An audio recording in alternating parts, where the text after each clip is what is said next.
बिस्मिल्लाहिर्रहमानिर्रहीम। अस्सलामु अलैकुम दोस्तों।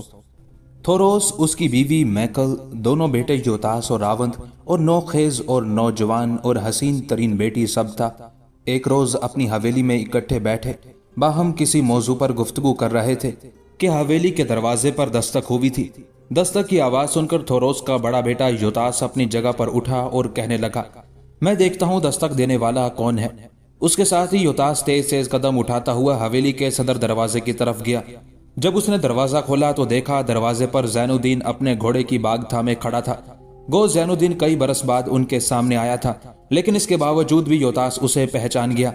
वालिहाना अंदाज में आगे बढ़ा, जैनुद्दीन को गले लगाकर मिला, उसके बाद पलटा और शोर करने लगा, भाई जैनुद्दीन आए हैं। इतनी देर तक जैनुद्दीन ने अपने घोड़े को हवेली से बाहर ही बांध दिया था।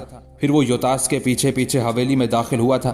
जैनुद्दीन की आमद का सुनकर थोरोस और उसकी बीवी मैकल और बेटा रावण तीनों बेपनाह खुशी का इजहार कर रहे थे, जबकि सबता नापसंदीदगी का इजहार करते हुए वहां से उठकर हवेली के दूसरे कमरे की तरफ चली गई थी। जैनुद्दीन जब आगे आया तब थोरोस सबसे पहले उसे गले लगाकर मिला, साथ ही मैकल ने भी उसे गले लगाकर प्यार किया। जब सब बैठ गए तो थोरोस ने अपनी बीवी मैकल की तरफ देखते हुए कहने लगा, मेरा बेटा एक अरसे के बाद हमारे घर में आया है, इसकी ऐसी तवाज़ो और खिदमत करो कि जिसकी कहीं मिसाल ना मिले। इस पर जैनुद्दीन मुस्कुराया और कहने लगा, मामू आपको ऐसी जहमत करने की जरूरत नहीं है, मैं ज्यादा देर यहाँ रुकूंगा नहीं, एक छोटे से काम के लिए हाजिर हुआ हूँ। पहले ये बताएं मेरी नानी सारो कहाँ है। जैनुद्दीन के उस सवाल पर थोरोस, मैकल, योतास और रावण सब परेशान और फिक्रमंद हो गए थे। फिर थोरोस कहने लगा, मेरे बच्चे, जब एस्ट्रस रेनार्डस दोनों सलीबी सलारों ने मुसलमानों के इलाकों पर हल्ला बोल दिया और मुसलमानों का कत्लेआम किया, और उस कत्लेआम में तुम्हारे माँ बाप के अलावा तुम्हारे दोनों भाई और मेरी बेटी सुराया भी मारी गई, तब उस गम को मेरी माँ बर्दाश्त न कर सकी और उस रोज वो भी इस दुनिया से कूच कर गई। यह खबर सुनकर थोड़ी देर तक जैनुद्दीन की गर्दन गम और दुख में झुकी रही, उसकी आंखों के अंदर नमी उतर आई थी। फिर उसने अपनी मुमानी मैकल की तरफ देखा और कहने लगा, मुमानी, मेरे भाई कबीरुद्दीन का एक बेटा था, मुझे बताया गया है कि उसका नाम बदरुद्दीन रखा गया है। मुझे यह भी बताया गया है कि वो बच गया और आपके पास पहुंचा दिया गया था, क्या मैं उससे मिल सकता हूँ? उस मौके पर मैकल अजीब से अंदाज में कुछ देर उसकी तरफ देखती रही, फिर कहने लगी, बेटे, आज के बाद तू मुझे मुमानी नहीं कहेगा। तेरी माँ चूंकि जालिमों के हाथों मारी गई है, लिहाजा मुमानी की बजाय वादा करो आज के बाद तुम मुझे माँ कहकर पुकारोगे। मैं जानूंगी कि मेरे 2 नहीं 3 बेटे हैं, और फिर मेरे बच्चे कबीरुद्दीन और मेरी बेटी सराया का बेटा यकीनन यहाँ पहुंच चुका है। ये बाएं वाले कमरे में वो इस वक्त सोया हुआ है, तुम उसे देख सकते हो, उसे मिल सकते हो, वो तुम्हारा भतीजा है। सबसे बड़ा और सबसे गहरा रिश्ता उसका तुम्हारे साथ ही है। इस पर जैनुद्दीन अपनी जगह पर उठ खड़ा हुआ। उसके उठने पर थोरोस, योतास, रावद और मैकल भी उठ खड़े हुए, सबसे बाएं जानिब वाले कमरे में दाखिल हुए। वहां एक मसहरी पर कबीरुद्दीन और सराया का बेटा बदरुद्दीन गहरी नींद सोया हुआ था। उसके पास उस वक्त हसीन खूबसूरत सबता बैठी हुई थी, और जब जैनुद्दीन के साथ सब उस कमरे में दाखिल हुए तब सबता अपनी जगह से उठकर एक तरफ हटकर खड़ी हो गई थी। जैनुद्दीन आगे बढ़ा, कुछ देर तक बदरुद्दीन की मसहरी के पास खड़े होकर सोते की हालत में उसे देखता रहा। फिर उसकी आंखों में आंसू उतर आए, यहाँ तक कि आंसुओं की कुछ लड़ियां उसके लिबास से सरकती हुई जमीन में जज्ब हो गई थी। उसकी उस हालत से थोरोस, मैकल, योतास, रावण परेशान और फिक्रमंद हो गए थे। जैनुद्दीन झुका, कई बार उसने गहरी नींद सोते बदरुद्दीन के गाल और पेशानी चूमी, फिर पीछे हटा और थोरोस की तरफ देखते हुए कहने लगा, मैं थोड़ा सा वक्त निकालकर यहाँ आया था, मुझे अफसोस है कि मैं यहाँ रुक नहीं पाऊंगा। मैं हल्ब से इन इलाकों में मुंतकिल हो चुका हूँ और मेरे जिम्मे एक इंतहाई अहम काम लगाया गया है, जिसे पूरा करने के लिए मुझे बहुत कुछ करना है, लिहाजा मैं आपकी इजाजत चाहता हूँ, मैं रुखसत होऊंगा। जैनुद्दीन के उन अल्फाज पर थोरोस, मैकल, योतास और रावण सब चौंके थे, यहाँ तक कि थोरोस बोल उठा, बेटे, ये कैसे मुमकिन है कि तुम लम्हा भर के लिए इस घर में आओ और बगैर कुछ खाए पिए यहाँ से रुखसत हो जाओ? ये तुम्हारा ननिहाल है, तुम्हारा अपना घर है। देखो बच्चे, थोरोस को खामोश हो जाना पड़ा, इसलिए कि जैनुद्दीन बड़ी संजीदगी में कहने लगा, आप जो कुछ कह रहे हैं दुरुस्त है, लेकिन मेरी कुछ मजबूरियां हैं, आप मुझे मजबूर ना कीजिएगा, मेरा जाना जरूरी है। इस पर थोरोस और मैकल मान गए, लिहाजा जैनुद्दीन बाहर निकला। थोरोस, मैकल, योतास और रावण दरवाजे तक उसे रुखसत करने आए। फिर जैनुद्दीन ने अपने घोड़े को खोला, सवार हुआ और घोड़े को एड़ लगाता हुआ वो वहां से रुखसत हो गया था। अब मस्कन में ज़ैनुद्दीन ने अपनी अस्करी कुव्वत बढ़ाने में दिन रात एक कर दिए थे। उसने कसम खा ली थी जब तक हमलावर सलीबियों से अपने अजीजों अकारिब और दूसरे मुसलमानों के जानो माल का इंतकाम नहीं ले लेता, उस वक्त तक नया लिबास जेबतन नहीं करेगा और ना ही मसहरी पर सोएगा। ज़ैनुद्दीन क्योंकि उन्हीं इलाकों का रहने वाला था, लिहाजा एस्टस और निनार्डस के वहशियाना हमलों के बाइस जो नौजवान मुतासिर हुए थे वो पनाह लेने की खातिर और अपनी जानें बचाने के लिए इधर उधर भाग गए थे। पहले उसने उन्हें इकट्ठा करना शुरू किया, कहीं वो खुद गया, कहीं अपने कुछ साथियों को भेजा, और जो उन इलाकों के नौजवान इधर उधर बिखर गए थे उन्हें बुला बुला कर अपने मस्कन में जमा करते हुए उनकी अस्करी तरबियत का काम बड़ी तेजी और जोरों शोर से शुरू कर दिया था। साथ ही साथ ज़ैनुद्दीन गाहे बागाहे अपने भतीजे बदरुद्दीन को मिलने के लिए थोरोस के यहाँ भी चला जाया करता था। उस इलाके के नौजवान क्योंकि ज़ैनुद्दीन को अच्छी तरह जानते थे और फिर एस्टस और रिनार्डस के हाथों उन इलाकों को बेपनाह नुकसान का सामना करना पड़ा था, लिहाजा उन इलाकों के वो नौजवान जिनके अहले खाना के अक्सर अफराद मारे जा चुके थे, मस्कन के अंदर बड़ी तेजी और तुंदही के साथ अपनी अस्करी तरबियत मुकम्मल करने लगे थे।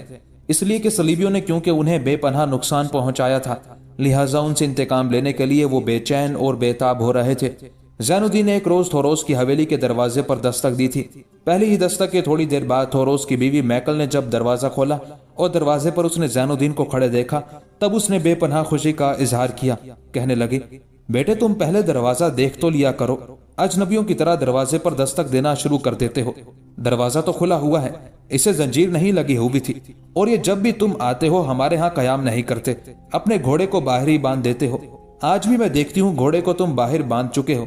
अब जबकि तुम अंदर आओगे तो सबसे पहले यही बात कहोगे कि तुम्हें वापस जाना है और तुम्हें वापस जाने की जल्दी है। उस मौके पर हल्का सा तबस्सुम ज़ैनुद्दीन के चेहरे पर नमूदार हुआ। कहने लगा, अम्मा आप ठीक कहती हैं, मेरे पास वाकई वक्त नहीं है, या यूं जाने वक्त कम है और मुझे बहुत कुछ करना है। घर में सन्नाटा है क्या? उसके साथ ही मैकल एक तरफ हट गई। ज़ैनुद्दीन अंदर दाखिल हुआ। मैकल ने उसे मुखातिब किया, तुम्हारे मामू और दोनों भाई काम के सिलसिले में बाहर गए हुए हैं। आजकल वो बड़ी तुंदही के साथ अपने बागात में काम कर रहे हैं। मैकल यहीं तक कहने पाई थी कि हवेली के अंदरूनी हिस्से से ज़ैनुद्दीन का भतीजा बदरुद्दीन भागता हुआ निकला था। ज़ैनुद्दीन को देखकर वो बेपनाह खुशी का इजहार कर रहा था।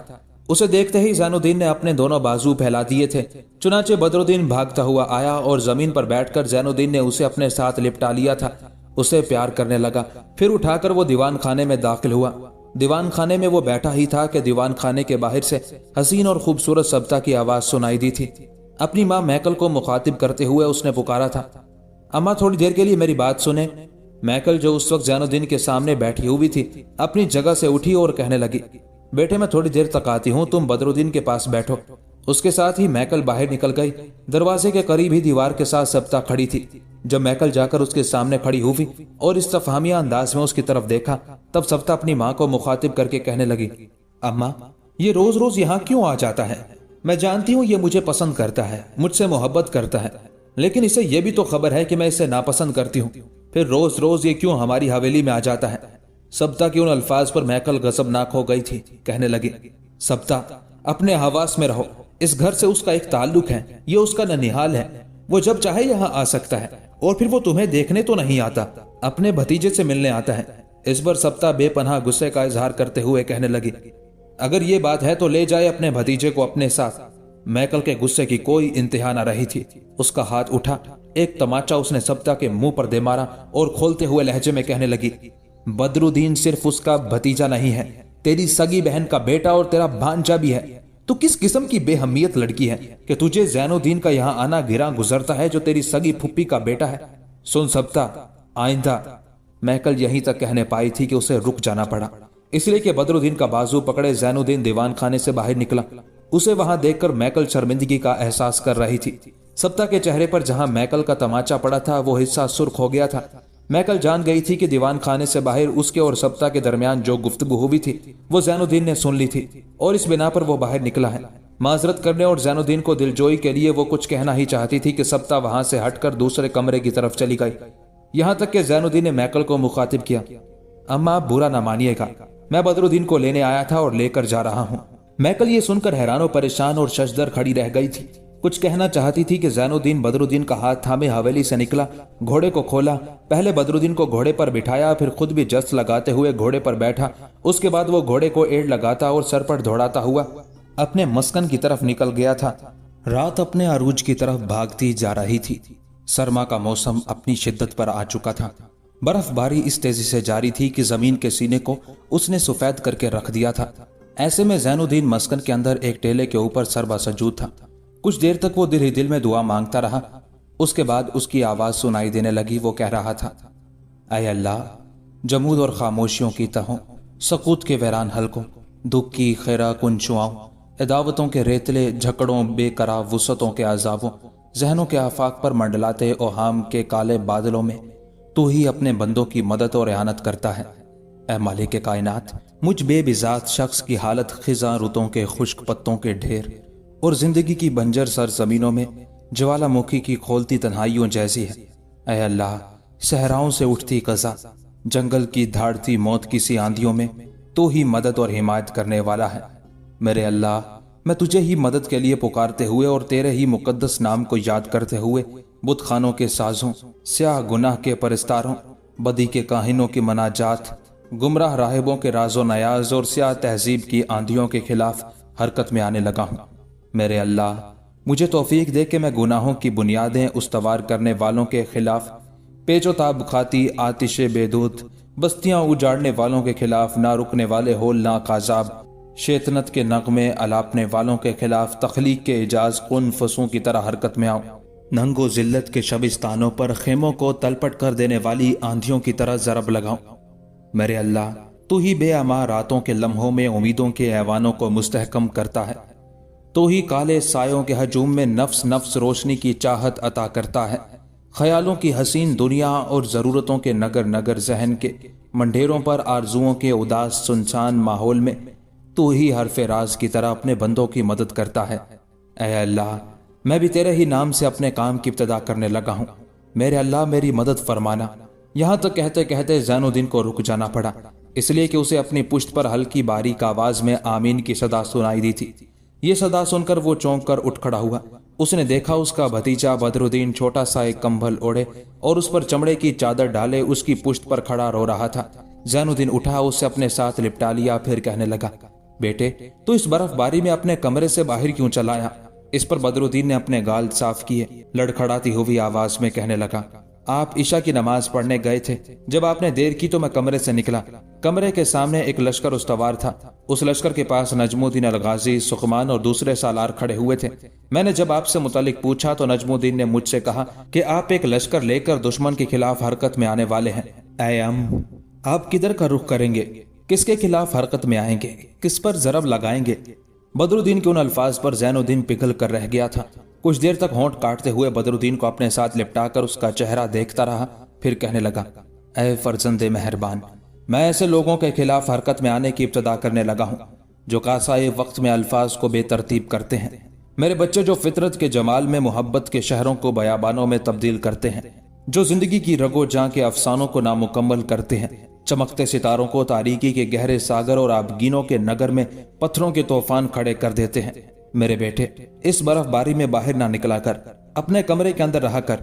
इस पर दुख भरे अंदाज में बदरुद्दीन कहने लगा, ऐ अम, आप भी तो बर्फबारी में आए हैं। आप किसको याद कर रहे थे? बार बार आप अल्लाह को पुकार रहे थे। वो कहाँ है? वो कैसे आपकी मदद करेगा? बदरुद्दीन के उस इस्तफसार पर ज़ैनुद्दीन उसे अपने साथ जोर से लिपटाते हुए बड़ी मोहब्बत और चाहत में कहने लगा, मेरे बेटे, अल्लाह माबूद हकीकी, खालिक व मालिक कायनात है, जो अजल से है और अब तक रहेगा। अल्लाह उस अजीम हस्ती का इसमें ज़ात है, वही दोनों जहानों का पालने वाला है, वही जमीन आसमान का नूर है। मेरे बेटे, वो अल्लाह ही तो है जो बेनयाज है, किसी का मोहताज नहीं, सब उसके मोहताज हैं। वो किसी से पैदा हुआ है, ना कोई उससे पैदा हुआ, ना कोई उसके बराबर है। वो लाशरीक व बेनजीर है, हर नक्स और कमजोरी से पाक है। उसके लिए ना थकन है, ना जवाल व फना, ना मौत, ना हलाकत। वो हय्युल क़य्यूम, बुजुर्ग और बरतर है। उसके सिवा कोई माबूद नहीं, वो सब का थामने वाला है। उसे ऊंग आती है ना नींद, जो कुछ जमीन व आसमान में है सब उसी का है। मेरे बेटे, वो हर शय का रब है, जो चाहे पैदा करता है और जिसे चाहे इजाफा करता है। सब उसके मती और फरमा बरदार है, कोई नहीं जो उसकी बंदगी से आजाद हो। उसी के हाथ में हर शय की हुकूमत है। वो अल्लाह बरहक है, तमाम तारीफें उसी के लिए हैं। वही अव्वल है, वही आखिर है, वही जाहिर है, वही बातिन है। उसके लिए सारे अच्छे अच्छे नाम हैं। اسی کو اللہ کہہ کر اور اسی کو رحمان کہہ کر پکارا جاتا ہے۔ میرے بچے، جس کام کی ابتدا کی جائے پہلے اسی کا نام لینا چاہیے۔ میں چونکہ اپنی مہم پر نکل رہا ہوں، اس بنا پر میں نے اپنے اسی رب سے مدد و حمایت اور اعانت طلب کی ہے۔ بدرالدین مزید کچھ پوچھنا چاہتا تھا کہ زین الدین اٹھ کھڑا ہوا، بدرالدین کا ہاتھ پکڑا اور پھر جس ٹیلے پر سجدہ ریز ہو کر اس نے دعا مانگی تھی اس سے نیچے اترتے ہوئے بدرالدین کو مخاطب کر کے کہنے لگا، بیٹے اب تو اپنے کمرے میں جا کر سو جانا، میں اپنے لشکر کے ساتھ نکلوں گا، میرے متعلق تو بالکل فکر مند نہ ہونا، میں بہت جلد لوٹ آؤں گا۔ چنانچہ ٹیلے سے نیچے اترنے کے بعد زین الدین بدرالدین کو لے کر اس کمرے کی طرف گیا جس میں دونوں چچا بھتیجا رہتے تھے۔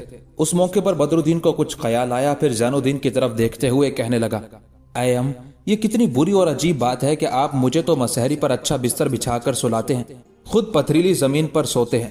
اے ام کیا؟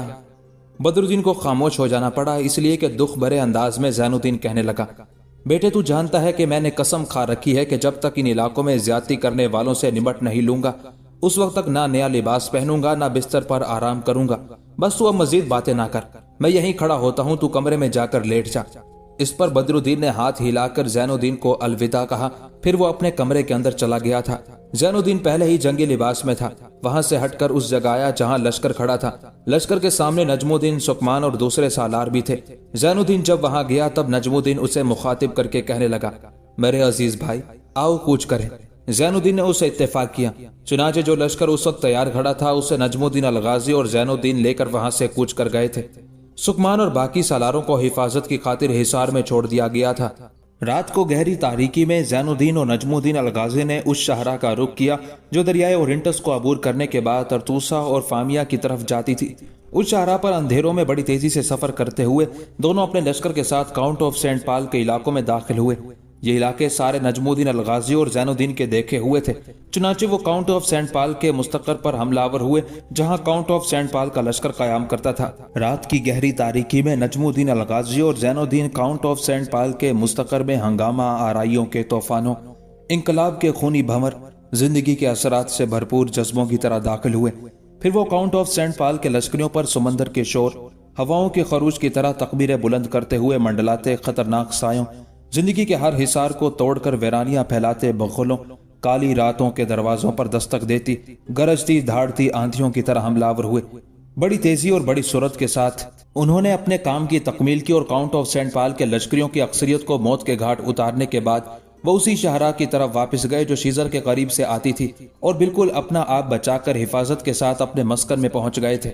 نجم الدین الغازی اور زین الدین نے اسی پر اکتفا نہیں کیا، دوسرے روز وہ مخالف سمت روانہ ہوئے اور رات کی گہری تاریکی میں اس شاہراہ پر انہوں نے سفر کیا جو حمات کی طرف جاتی تھی۔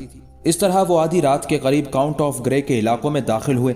اس کے مستقر پر بھی وہ قہر لامحدود، آتشی صداؤں، بھورے لاوے کی ابلتی ندیوں، بے قرار صداؤں کی ویرانیوں، رگ رگ میں چپ جانے والے خوف، صحراؤں کی کربناک شدت اور طوفانی ابتلاؤں کی طرح حملہ آور ہوئے، اور کاؤنٹ آف سینٹ پال ہی کی طرح انہوں نے کاؤنٹ آف گرے کے لشکریوں کی اکثریت کو بھی موت کے گھاٹ اتارا اور حفاظت کے ساتھ اپنے مسکن کی طرف چلے گئے۔ اب نجم الدین الغازی اور زین الدین نے اپنے مسکن سے نکل کر گہری تاریکیوں میں اپنے دشمن کے خلاف حرکت میں آنے اور حملہ آور ہونے کا ایک سلسلہ شروع کر دیا تھا۔ اس کرب خیز حادثے کے تیسرے روز کاؤنٹ آف سینٹ پال اپنے کمرے میں بیٹھا ہوا تھا کہ اس کا سپہ سالار ایسٹس اس کمرے میں داخل ہوا۔ ہاتھ کے اشارے سے کاؤنٹ آف سینٹ پال نے اسے بیٹھنے کے لیے کہا۔ جب وہ بیٹھ گیا تب اسے مخاطب کرتے ہوئے کاؤنٹ کہنے لگا، میں نے تمہیں ایک کام سونپا تھا کہ جانو ہمارے مستقر پر حملہ آور ہو کر کس نے ہمارے لشکریوں کا قتل عام کیا، اور آج یہ بھی خبر آ گئی ہے کہ کاؤنٹ آف گرے کے مستقر پر بھی کوئی حملہ آور ہوا اور اس کے ان گنت لشکریوں کو بھی موت کے گھاٹ اتار دیا گیا ہے۔ کاؤنٹ آف سینٹ پال کے اس استفسار پر ایسٹس دکھ بھرے انداز میں کہنے لگا، جو کچھ آپ نے سنا ہے یقیناً وہ درست ہے، میں نے معلومات حاصل کی ہیں۔ شیزر شہر کے نواح میں مسلمانوں کے 2 بڑے سالاروں نے اپنا ایک حصار بنا لیا ہے اور وہی ہمارے اور کاؤنٹ آف گرے کے لشکریوں کے خلاف حرکت میں آئے ہیں اور انہوں نے ہی ہمارے لشکریوں کا قتل عام کیا ہے۔ مسلمانوں کے ان 2 سالاروں میں سے ایک کا نام تو زین الدین ہے، یہ انتہائی خطرناک اور سانپ کی طرح ڈس لینے والا سالار ہے۔ دوسرے کا نام نجم الدین الغازی ہے اور یہ کبھی یروشلم شہر کا حکمران بھی رہا ہے۔ ایسٹس کے اس جواب پر کاؤنٹ آف سینٹ پال کچھ دیر تک گہری سوچوں میں ڈوبا رہا، پھر کہنے لگا، یہ کوئی معمولی کام نہیں کہ مسلمانوں کے یہ 2 سالار اپنے لشکر کے ساتھ شیزر شہر کے نواحی کوہستانی سلسلوں سے نکل کر ہمارے علاقوں میں آئے اور ہمارے مستقر کی انہوں نے اینٹ سے اینٹ بجا کر رکھ دی، ہمارے لشکر کی انہوں نے کمر توڑ دی ہے۔ اور پھر ایسا ہی انہوں نے کاؤنٹ آف گرے کے خلاف کیا۔ وہ حماد کی طرف گئے اور وہاں بھی انہوں نے وہی کھیل کھیلا جو انہوں نے ہمارے علاقوں میں کھیلا۔ اگر یہ سلسلہ جاری رہا تو پھر ادھر ادھر بھٹکتے ہوئے سرگردہ مسلمان جنگجو ان کے پاس جمع ہونا شروع ہو جائیں گے۔ اس طرح ان کی طاقت اور قوت میں ایسا اضافہ ہوگا کہ وہ ہم صلیبیوں کے خلاف جگہ جگہ حرکت میں آئیں گے، اور ایک کے بعد دوسرا اور دوسرے کے بعد تیسرا علاقہ ہم سے چھینتے ہوئے ہم پر موت اور ہم پر قضا طاری کرتے چلے جائیں گے۔ کاؤنٹ آف سینٹ پال یہاں تک کہنے کے بعد جب خاموش ہوا تب ایسٹس دکھ بھرے انداز میں کہنے لگا، جو کچھ آپ نے کہا ہے درست ہے۔ اگر مسلمانوں کے ان دونوں سالاروں پر حملہ آور ہو کر ان کا قلعہ کما نہ کیا گیا تو آنے والے دور میں یہ ہمارے لیے زخمی سانپ کی صورت اختیار کر سکتے ہیں۔ آنے والے دور میں یہ دونوں طاقت اور قوت پکڑنے کے بعد ہمارے خلاف بڑے بڑے مارکے بھی برپا کر کے ہمیں نقصان پہنچا سکتے ہیں۔ لہٰذا اگر ہم اپنے مستقبل کو تاریک نہیں دیکھنا چاہتے تو پھر ان دونوں سالاروں کا خاتمہ کرنا انتہائی ضروری ہے۔ آپ جانتے ہیں کہ ہم فی الفور تو ان دونوں کے خلاف حرکت میں آنے کے قابل نہیں رہے۔ اس کے لیے ہمیں چند ماہ صرف کرنے پڑیں گے، نئے لشکری بھرتی کریں گے اور ان کی تربیت کا کام پورا کرنے کے بعد پھر نجم الدین الغازی اور زین الدین کے حصار پر حملہ آور ہوں گے، اور مجھے امید ہے کہ کامیاب اور کامران ہم ہی رہیں گے۔ ایسٹس جب خاموش ہوا تب کاؤنٹ آف سینٹ پال اس کی طرف دیکھتے ہوئے دکھ بھرے انداز میں کہنے لگا، ایسٹس تم ٹھیک کہتے ہو، اس نے ہماری عسکری طاقت کو مجروح اور بحران کر کے رکھ دیا ہے۔ تم آج ہی سے اپنے کام کی ابتدا کر دو، جس قدر سرمایہ تمہیں چاہیے وہ تمہیں مہیا کیا جائے گا۔ نئے لشکری بھرتی کرو اور اپنے سالاروں کے ساتھ مل کر ان کی حربی تربیت کا کام سر انجام دو، اور یہ کام بہت جلد مکمل ہونا چاہیے۔ میں چاہتا ہوں کہ جس قدر جلد ممکن ہو مسلمانوں کے ان دونوں سالاروں کا قلعہ کما کر کے ان علاقوں میں صلیب کے پرستاروں کو محفوظ کر دیا جائے۔ ایسٹس نے کاؤنٹ آف سینٹ پال کی تجویز سے اتفاق کیا تھا، چنانچہ اس نے اسی روز سے نئے لشکری بھرتی کرنے اور ان کی تربیت کا کام شروع کر دیا تھا۔ دوسری طرف حماد کی جانب سے کاؤنٹ آف گرے اور اس کے سالار رینارڈس نے بھی یہی کام شروع کر دیا تھا۔ ان کے لشکر کی بھی اکثریت کو موت کے گھاٹ اتار دیا گیا تھا، لہٰذا انہوں نے بھی نئے لشکری بھرتی کرتے ہوئے ان کی تربیت کا کام شروع کر دیا تھا۔ ساتھ ہی نجم الدین الغازی اور زین الدین سے نمٹنے کے لیے کاؤنٹ آف سینٹ پال اور کاؤنٹ آف گرے نے برابر ایک دوسرے سے رابطے میں رہنے کا فیصلہ بھی کر لیا تھا۔ ایک روز نجم الدین الغازی زین الدین اور سکمان کے علاوہ کچھ دیگر سالار شیزر کے کوہستانی سلسلے کے اس مسکن میں قائم کی جانے والی ان بھٹیوں کا جائزہ لے رہے تھے جن میں مجاہدین کے لیے حرب و ضرب کا سامان تیار کیا جاتا تھا۔ جس وقت وہ ایک بھٹی میں تیار ہونے والے سامان کا جائزہ لے رہے تھے کہ ایک لشکری بھاگا بھاگا ان کے قریب آیا۔ پھر وہ زین الدین کو مخاطب کر کے کہنے لگا، امیر زین الدین، کیا آپ کا کوئی ایسا جاننے والا ہے جس کا نام احمد بن قاسم ہو؟ یہ نام سن کر زین الدین چونکا تھا، اس لشکری کی طرف دیکھا، کہنے لگا، تمہیں اس نام کا کیسے پتا چلا؟ احمد بن قاسم میرے باپ کی جگہ ہے، بہترین مغنی، عمدہ قسم کا شاعر ہے، موصل کا رہنے والا ہے، تم اس سے متعلق کیا کہنا چاہتے ہو؟ اس پر وہ لشکری پھر بولا اور کہنے لگا، اس وقت وہ احمد بن قاسم اور ان کے ساتھ یروشلم کا سابق قاضی ابو سعید ہروی کچھ مسلح جوانوں کے ساتھ ہمارے مسکن میں داخل ہوئے ہیں۔ ان کے ساتھ آنے والے جو مسلح جوان ہیں ان کی تعداد 400-500 سے کسی صورت کم نہ ہوگی۔ اس پر ہلکا سا تبسم اس موقع پر زین الدین کے چہرے پر نمودار ہوا۔ پھر نجم الدین الغازی کو مخاطب کر کے کہنے لگا، ہمیں ان سب کا شاندار انداز میں استقبال کرنا چاہیے، اور پھر قاضی ابو سعید تو ہمارے لیے بڑے صاحب عزت اور صاحب وقار ہیں۔ نجم الدین الغازی اور سکمان دونوں نے اس سے اتفاق کیا تھا۔ پھر وہ سب وہاں سے نکل کر اس طرف بڑے جس راستے سے مسکن میں داخل ہوا جا سکتا تھا۔ انہوں نے دیکھا کہ ایک خاصا بڑا گروہ تھا جو مسکن میں داخل ہو رہا تھا۔ جب وہ ان کے قریب گئے تب ڈھلی ہوئی عمر کا ایک شخص جس نے اپنے شانے پر بربط لٹکار رکھا تھا بھاگتا ہوا آگے بڑھا۔ پھر وہ زین الدین سے بغل گیر ہو گیا تھا۔ اس کے بعد ایسے ہی انداز میں زین الدین کے تعارف کرانے پر وہ نجم الدین الغازی اور سکمان سے بھی ملا۔ اس کے بعد سب آنے والوں کا استقبال کرنے کے ساتھ ساتھ ایک دوسرے سے متعارف بھی ہو رہے تھے۔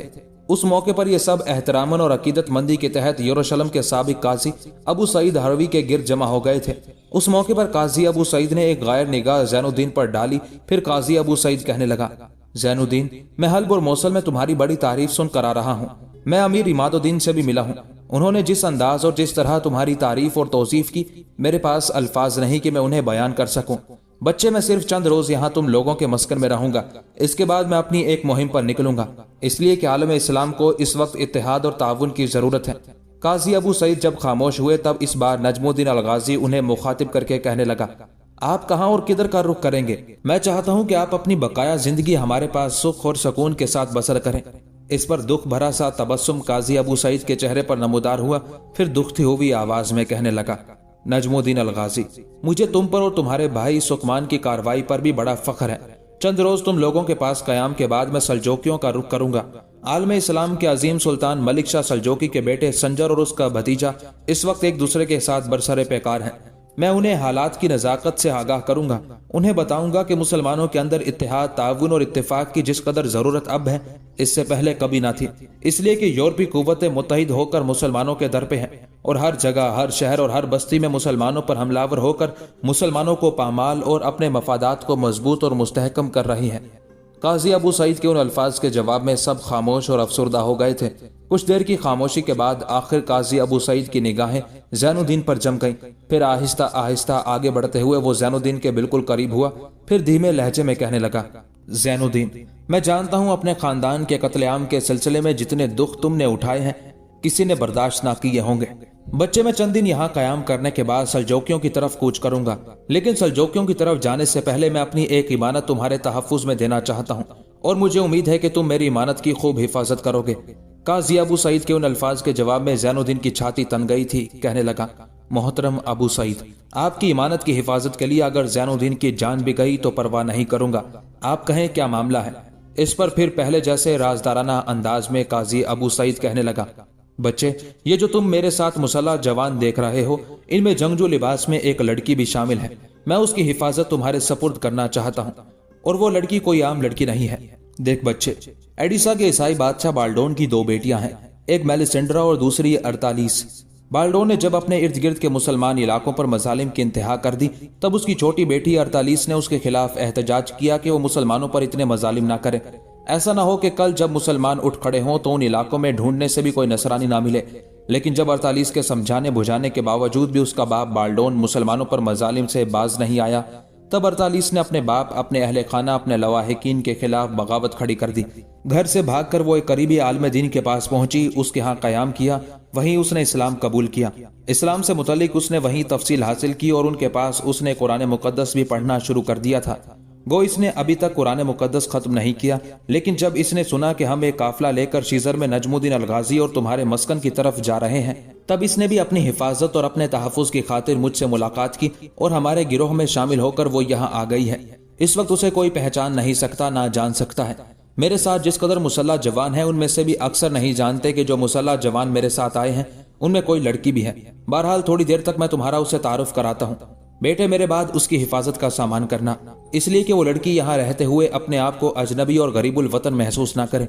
यहाँ तक कहने के बाद काजी अबू सईद को फिर दो सवारों ने हाथ के इशारे से आगे बढ़ने के लिए कहा। जब वो आए तब नजमुद्दीन अलगाजी और ज़ैनुद्दीन दोनों को मुखातिब करके काजी अबू सईद कहने लगा, बच्चों, ये दोनों बेहतरीन अरब सालार हैं। एक का नाम फजल बिन इसहाक और दूसरे का नाम अदनान बिन हाशिम है। दोनों जंग का बेहतरीन तजर्बा रखते हैं और इनके साथ इस वक्त 500 मुसल्ला जवान हैं। इन्हें भी ये दोनों खुद लेकर आए हैं और ये सब अरब हैं। यहाँ रहते हुए ये अपनी बेहतरीन कारकर्दगी का मुजाहिरा करेंगे। काजी अबू सईद को यहाँ तक कहते कहते रुक जाना पड़ा, इसलिए कि ज़ैनुद्दीन और नजमुद्दीन अलगाजी दोनों एक साथ आगे बढ़े। फजल बिन इसहाक और अदनान बिन हाशिम से बारी बारी गले लगाकर मिले। एक बार फिर उन्हें अपने मस्कन में खुशामदीद कहा। उसके बाद ज़ैनुद्दीन काजी अबू सईद को मुखातिब करके कहने लगा, मेरे ख्याल में हमें यहाँ ज्यादा देर खड़ा नहीं रहना चाहिए। आगे आए, पहले इन सब जवानों की रिहाइश और खाने का एहतमाम करते हैं, इसके बाद फिर कहीं बैठकर गुफ्तगू करते हैं। काजी अबू सईद के अलावा बाकी लोगों ने भी इससे इत्तेफाक किया था। चुनाचे सब आगे बढ़ने लगे। क्योंकि मस्कन के अंदर काफी मकानात फालतू बना दिए गए थे ताकि जब लश्कर के अंदर मजीद मुसलमान जंगजू आते रहें तो उनकी रिहाइश का बेहतरीन एहतमाम हो सके। चुनाचे जो जंगजू काजी अबू सईद के साथ आए थे, पहले उनकी रिहाइश का एहतमाम किया गया। उनके सालार फजल बिन इसहाक और अदनान बिन हाशिम के रहने के लिए भी उम्दा इंतजाम किया गया। फिर काजी अबू सईद, मुगन्नी अहमद बिन कासिम, नजमुद्दीन अलगाजी, ज़ैनुद्दीन सुकमान उस मकान में दाखिल हुए जो ज़ैनुद्दीन की रिहाइश के लिए मुख्तस था। सामने 2 कमरे थे, आगे बरामदा और सहन था, जिसके साथ एक और कमरा था जिसमें बिछी खजूर की चटाइयों पर सब बैठ गए। शायद वो कमरा दीवान खाने के तौर पर इस्तेमाल होता था। उस मौके पर एक दुबला पतला लश्करी जिसने अपना चेहरा अपने सर पर रखे खोद से ढांप रखा था, काजी अबू सईद के पहलू में हो बैठा था। जब सब बैठ गए तब उस लश्करी को मुखातिब करते हुए काजी अबू सईद ने बड़ी राजदारी से कहा, 48 मेरी बेटी, अब तू अपने चेहरे से खोद का नकाब हटा सकती है, बल्कि खोद भी उतार सकती है। अब तू महफूज है बेटी। इस मस्कन में ना कोई तुम पर गिरफ्त कर सकता है, ना तुम्हें उठाकर जबरदस्ती तुम्हारे बाप के पास ले जा सकता है। قاضی ابو سعید کے کہنے پر اس لڑکی نے جب اپنے سر سے خود اتارا تو اس کے لمبے بال بکھر گئے تھے۔ سب نے دیکھا وہ انتہا درجے کی خوبصورت اور نو عمر تھی۔ سر سے خود اتارنے کے بعد اس نے جلدی جلدی اپنے سر پر رومال باندھ لیا تھا۔ اس پر زین الدین نے ایک گہری نگاہ شہزادی ارطالس پر ڈالی، پھر قاضی ابو سعید کو مخاطب کر کے کہنے لگا، محترم ابو سعید، اگر آپ کا اشارہ اس لڑکی کی طرف ہے تو آپ بے فکر رہیں۔ اس کی جان، اس کی عزت، اس کی آبرو کی حفاظت میں اپنی جان سے بھی بڑھ کر کروں گا۔ میرے اس مکان کے ساتھ بہت سے مکان ابھی خالی پڑے ہیں۔ میں چاہتا ہوں میرے ساتھ والا جو مکان ہے اس میں آپ ارطالس کے ساتھ قیام کریں۔ چند دن آپ نے یہاں رہنا ہے، آپ رہیں، اور جب یہاں سے آپ کوچ کریں گے تو ارطالس اگر اس مکان میں اکیلی رہنا چاہے تب بھی اس کی حفاظت کا عمدہ انتظام کیا جائے گا۔ اگر یہ کچھ عورتوں کے اندر رہنا چاہے تب بھی اس کا اہتمام کر دیا جائے گا۔ زین الدین کے ان الفاظ پر جہاں ارطالس مطمئن دکھائی دے رہی تھی وہاں قاضی ابو سعید نے بھی اس موقع پر اپنے اطمینان کا اظہار کیا تھا۔ اتنی دیر میں ایک لڑکا اس کے کمرے میں داخل ہوا۔ وہ زین الدین کا بھتیجا بدر الدین تھا۔ اس کی طرف اشارہ کرتے ہوئے سب کو مخاطب کر کے زین الدین کہنے لگا، یہ میرا بھتیجا میرے بڑے بھائی کا بیٹا ہے۔ اس پر سب نے اس بچے کو پیار کیا۔ اس کے بعد وہ بدر الدین آگے بڑھ کر زین الدین کے پہلو میں بیٹھ گیا تھا اور اپنا بازو اس نے زین الدین کی ران پر رکھ کر اپنا سر اس کے کندھے پر ٹکا دیا تھا۔ تھوڑی دیر تک مزید گفتگو ہوتی رہی۔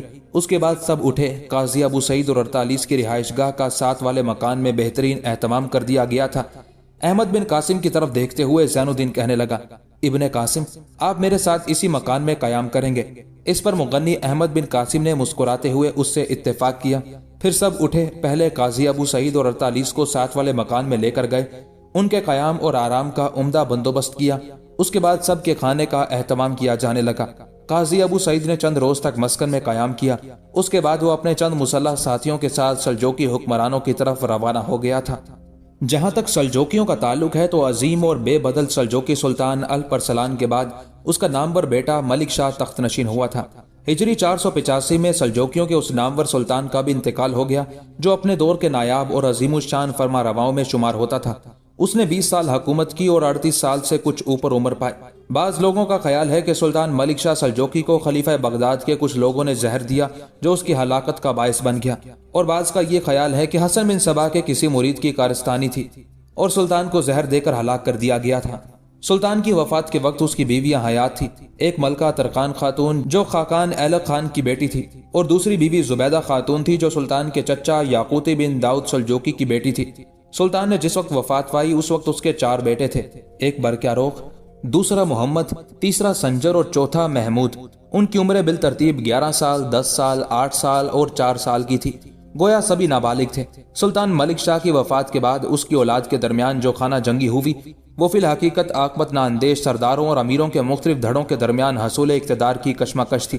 ان لوگوں نے شہزادوں کو مہرے بنا کر بساط سیاست پر جو شطرنج کھیلی اس نے سلجوکی سلطنت کو ایسا شدید نقصان پہنچایا کہ وہ ایک عظیم متحدہ قوت کی بجائے کئی ٹکڑوں میں بٹ گئی۔ کہا جاتا ہے کہ سلطان کے سب سے بڑے لڑکے کا نام احمد تھا، لیکن وہ سلطان کی زندگی ہی میں فوت ہو گیا تھا۔ وفات کے وقت اس کی عمر صرف 11 سال تھی۔ جس وقت سلطان فوت ہوا تو سب سے پہلے اس کی بیوی ترکان خاتون حرکت میں آئی۔ دوسری بیوی زبیدہ خاتون خاموش اور صابر تھی، چنانچہ ترکان خاتون نے اس سے فائدہ اٹھایا، سلطان کی موت کو مخفی رکھا اور اس کی میت کو خاموشی سے اصفہان روانہ کر دیا، جہاں مدرسہ اعظم میں اس کو سپرد خاک کر دیا گیا۔ سلطان کی اچانک موت سے خلافت اور سلطنت میں ٹکر ہوتے ہوتے رہ گئی، اس لیے کہ لوگوں کو شک ہوا کہ سلطان کی ہلاکت کا ذمہ دار خلیفہ بغداد ہے۔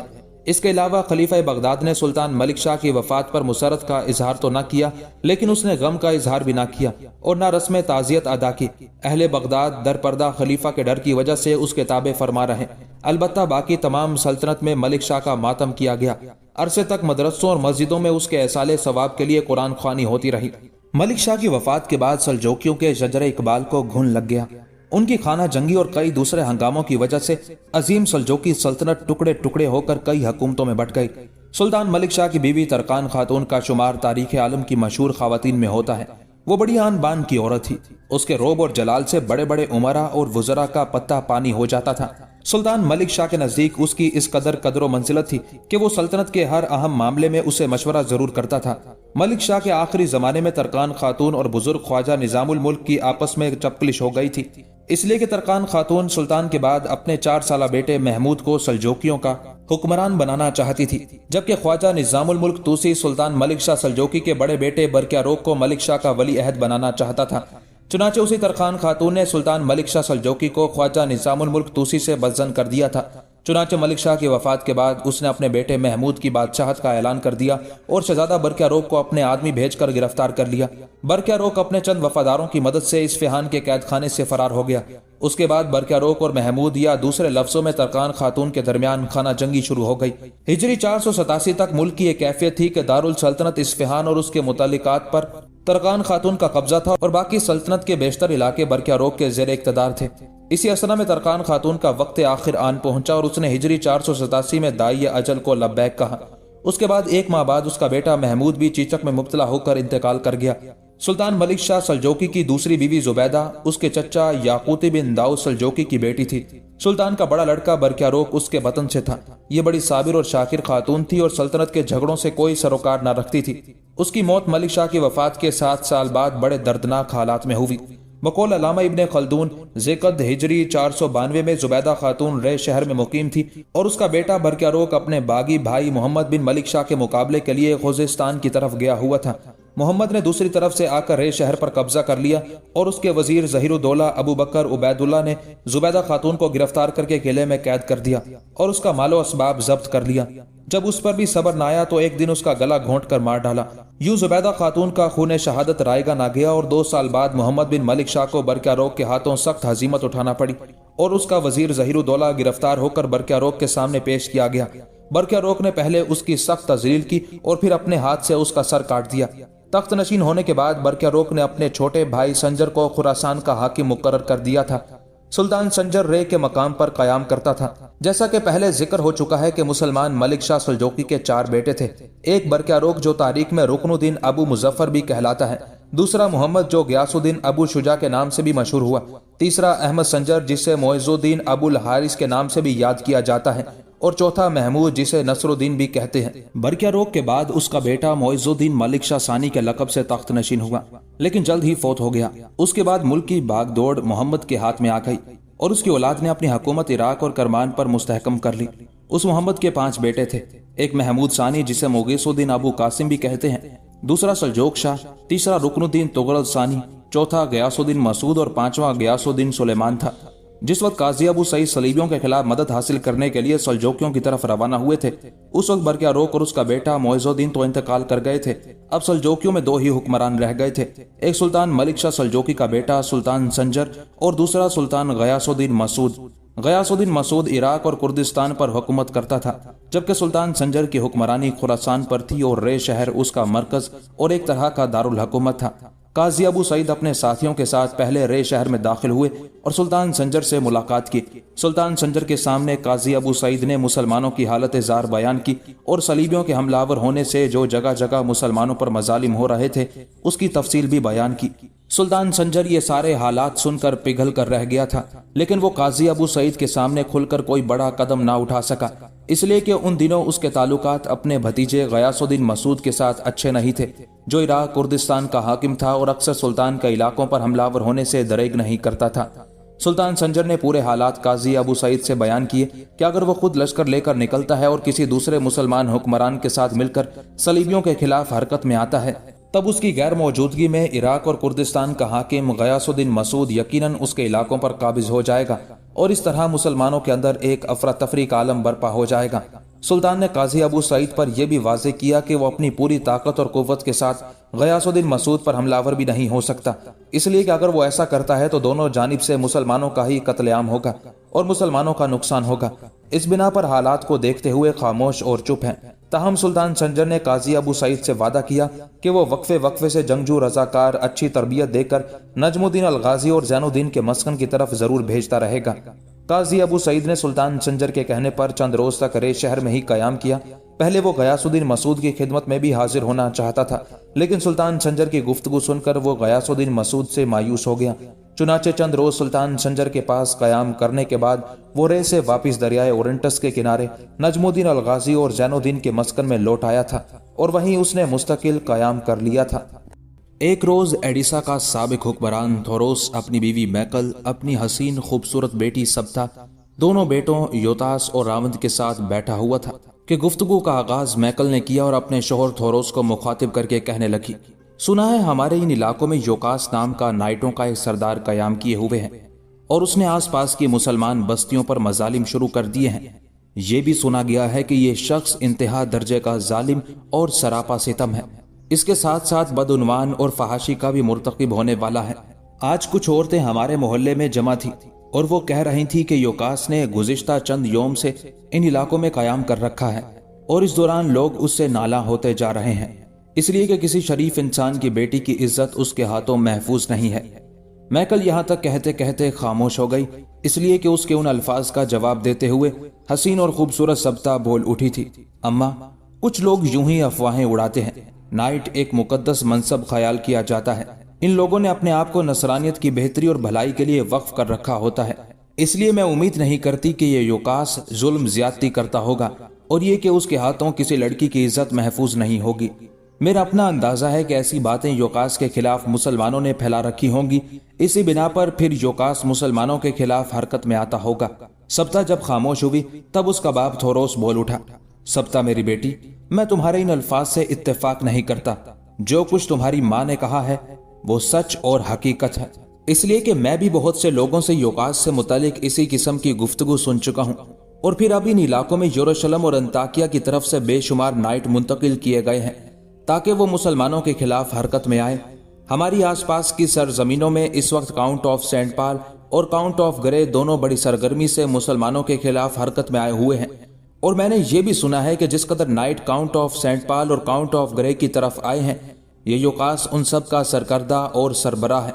और फिर सबसे बड़ी बात यह कि यही काउंट ऑफ सेंट पॉल और काउंट ऑफ ग्रे और उनके दोनों सिपे सलार एस्टस और रिनार्डस इन दिनों पूरी ताकत और कुव्वत के साथ नजमुद्दीन अलगाजी और हमारे भांजे ज़ैनुद्दीन के खिलाफ हरकत में आए हुए हैं।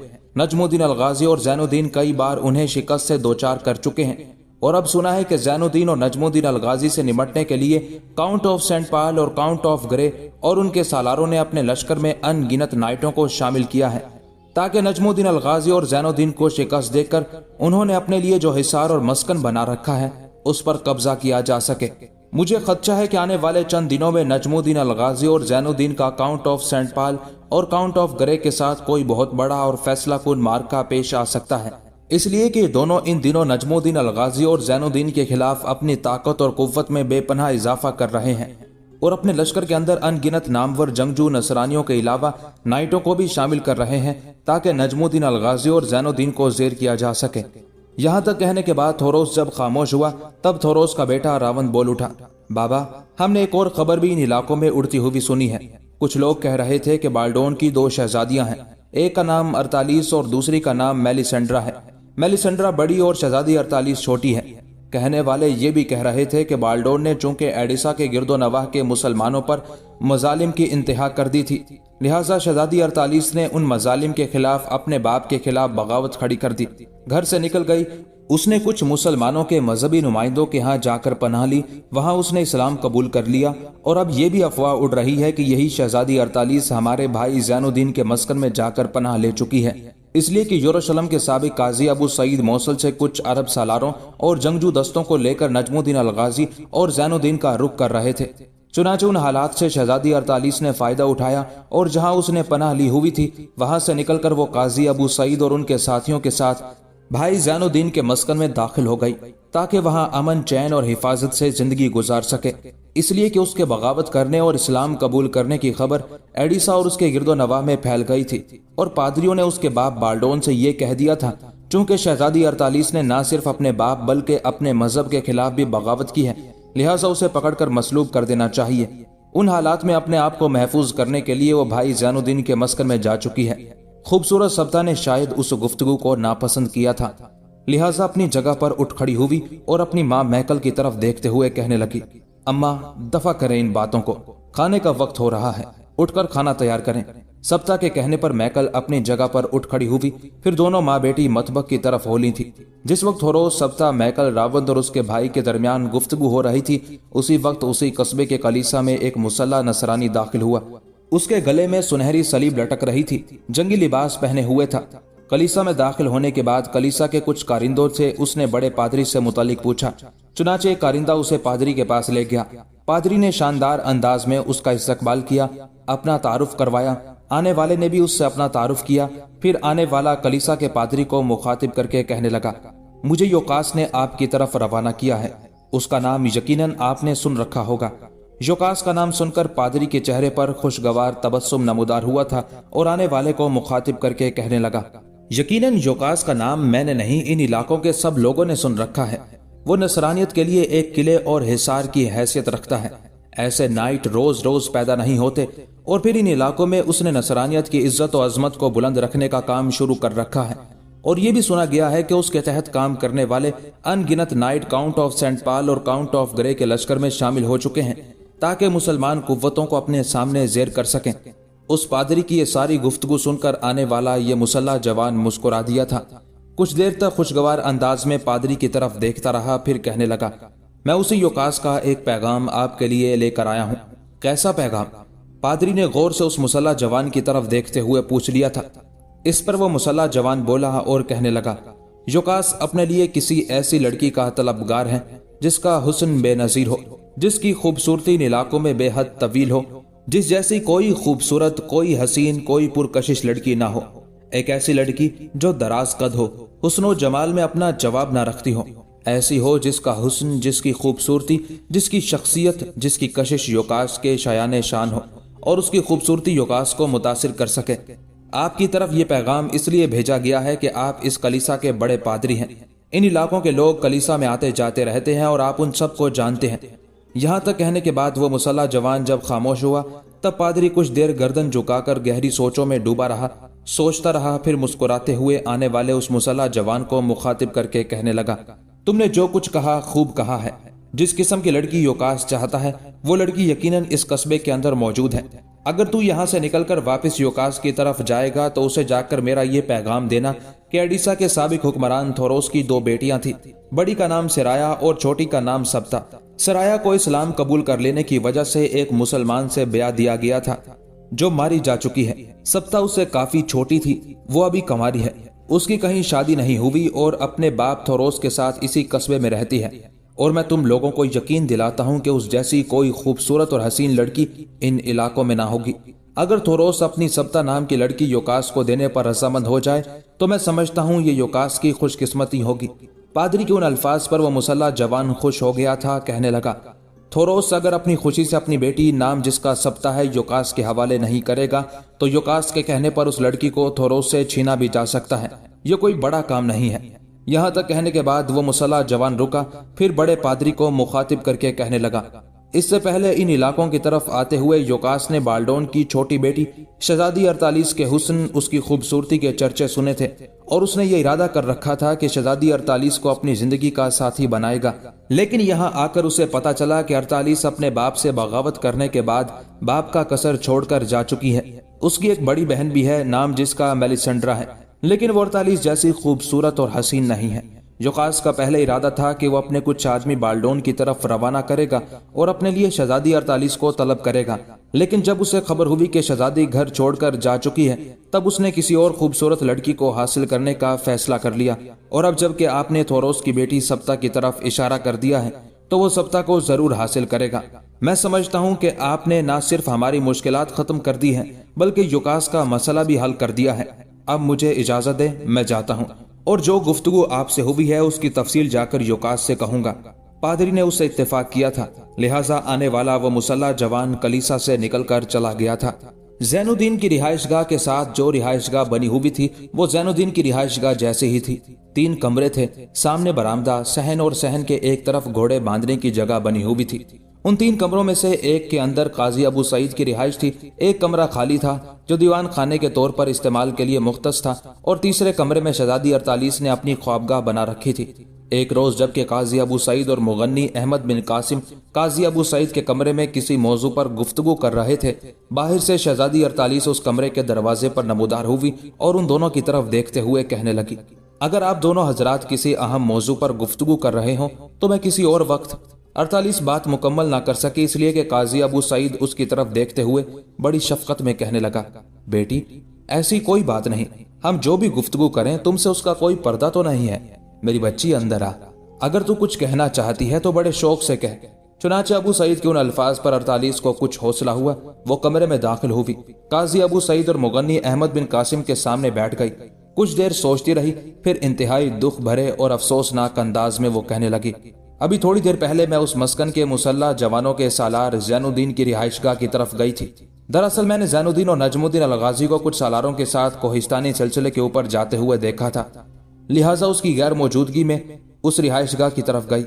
मैं उसकी बुदोबाश देखना चाहती थी। फिर उसकी रिहाइशगाह में जाकर मुझे बेहद मायूसी हुई। वहां मेरी मुलाकात जैनुद्दीन के भतीजे बदरुद्दीन से भी हुई। वो बड़ा अच्छा, बड़ा प्यारा बच्चा है। उस वक्त वो अकेला था, लिहाजा मैं उसके पास जाकर बैठ गई। मेरी आमद पर उसने बड़ी खुशी का इजहार किया और मुझे कुछ खाने पीने की अशिया भी पेश की। मैंने उसका शुक्रिया अदा किया।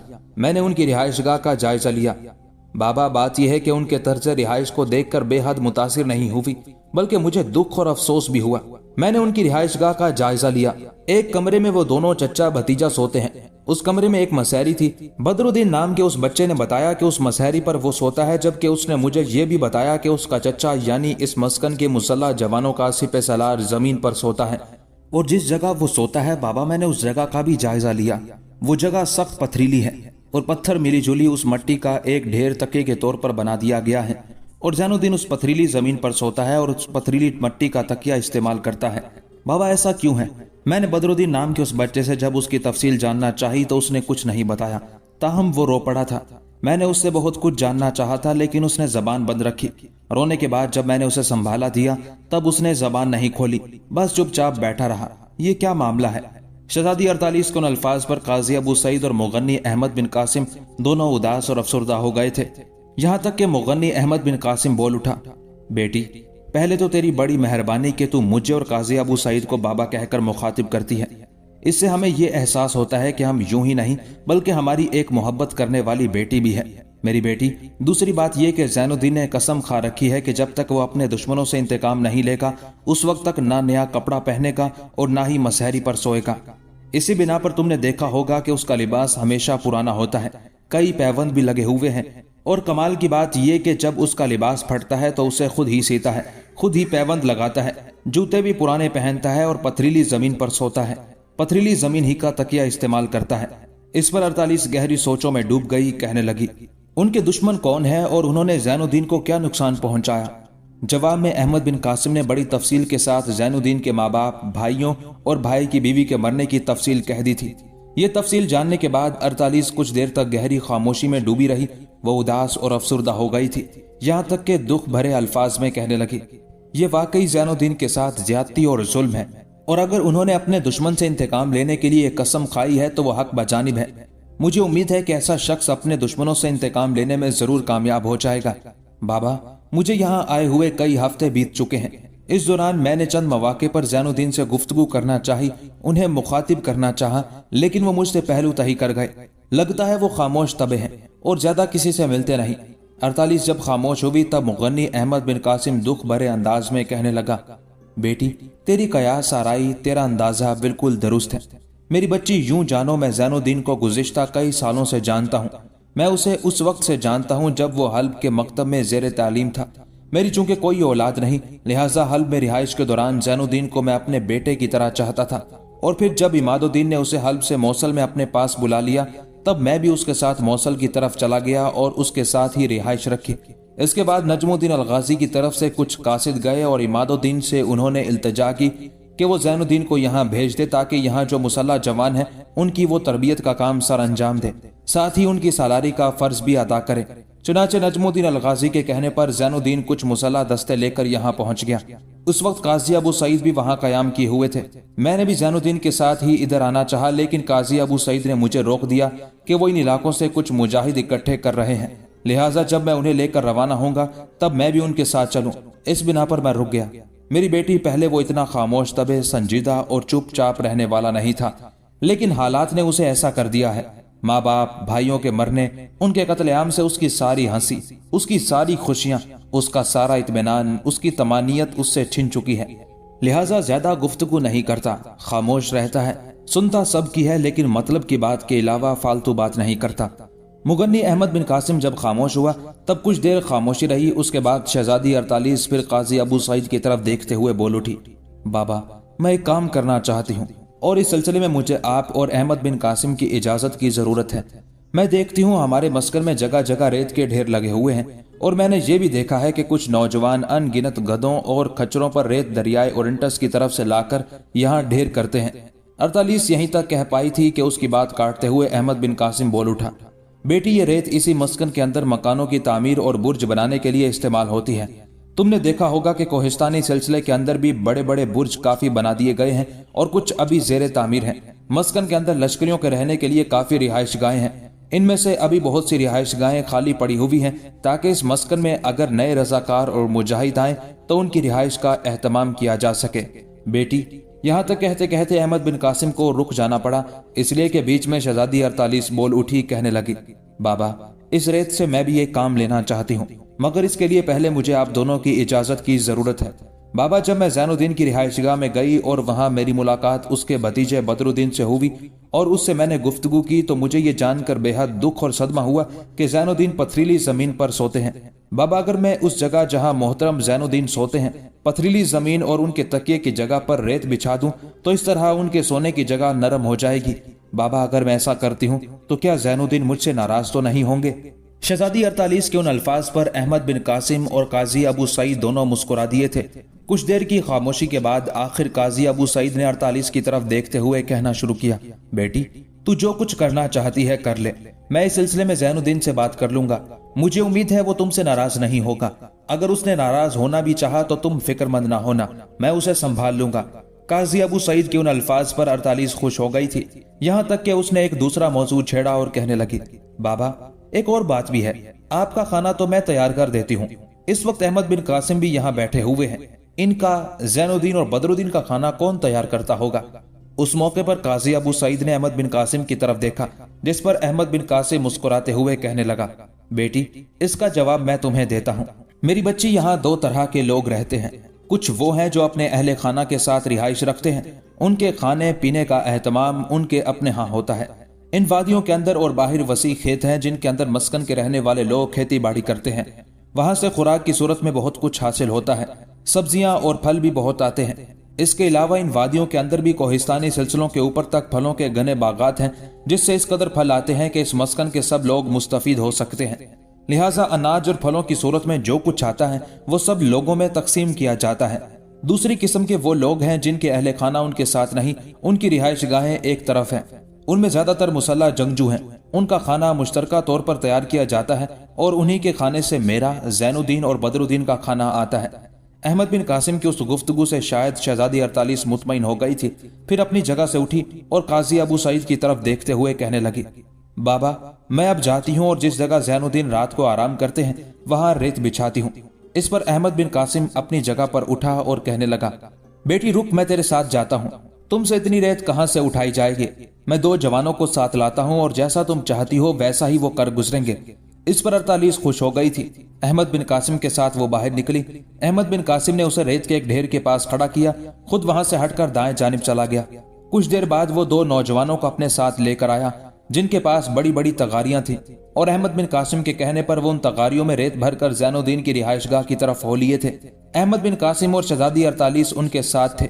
चुनाचे 48 के कहने पर वो दोनों जवान जिस जगह ज़ैनुद्दीन सोता था वहां रेत फेंकने लगे।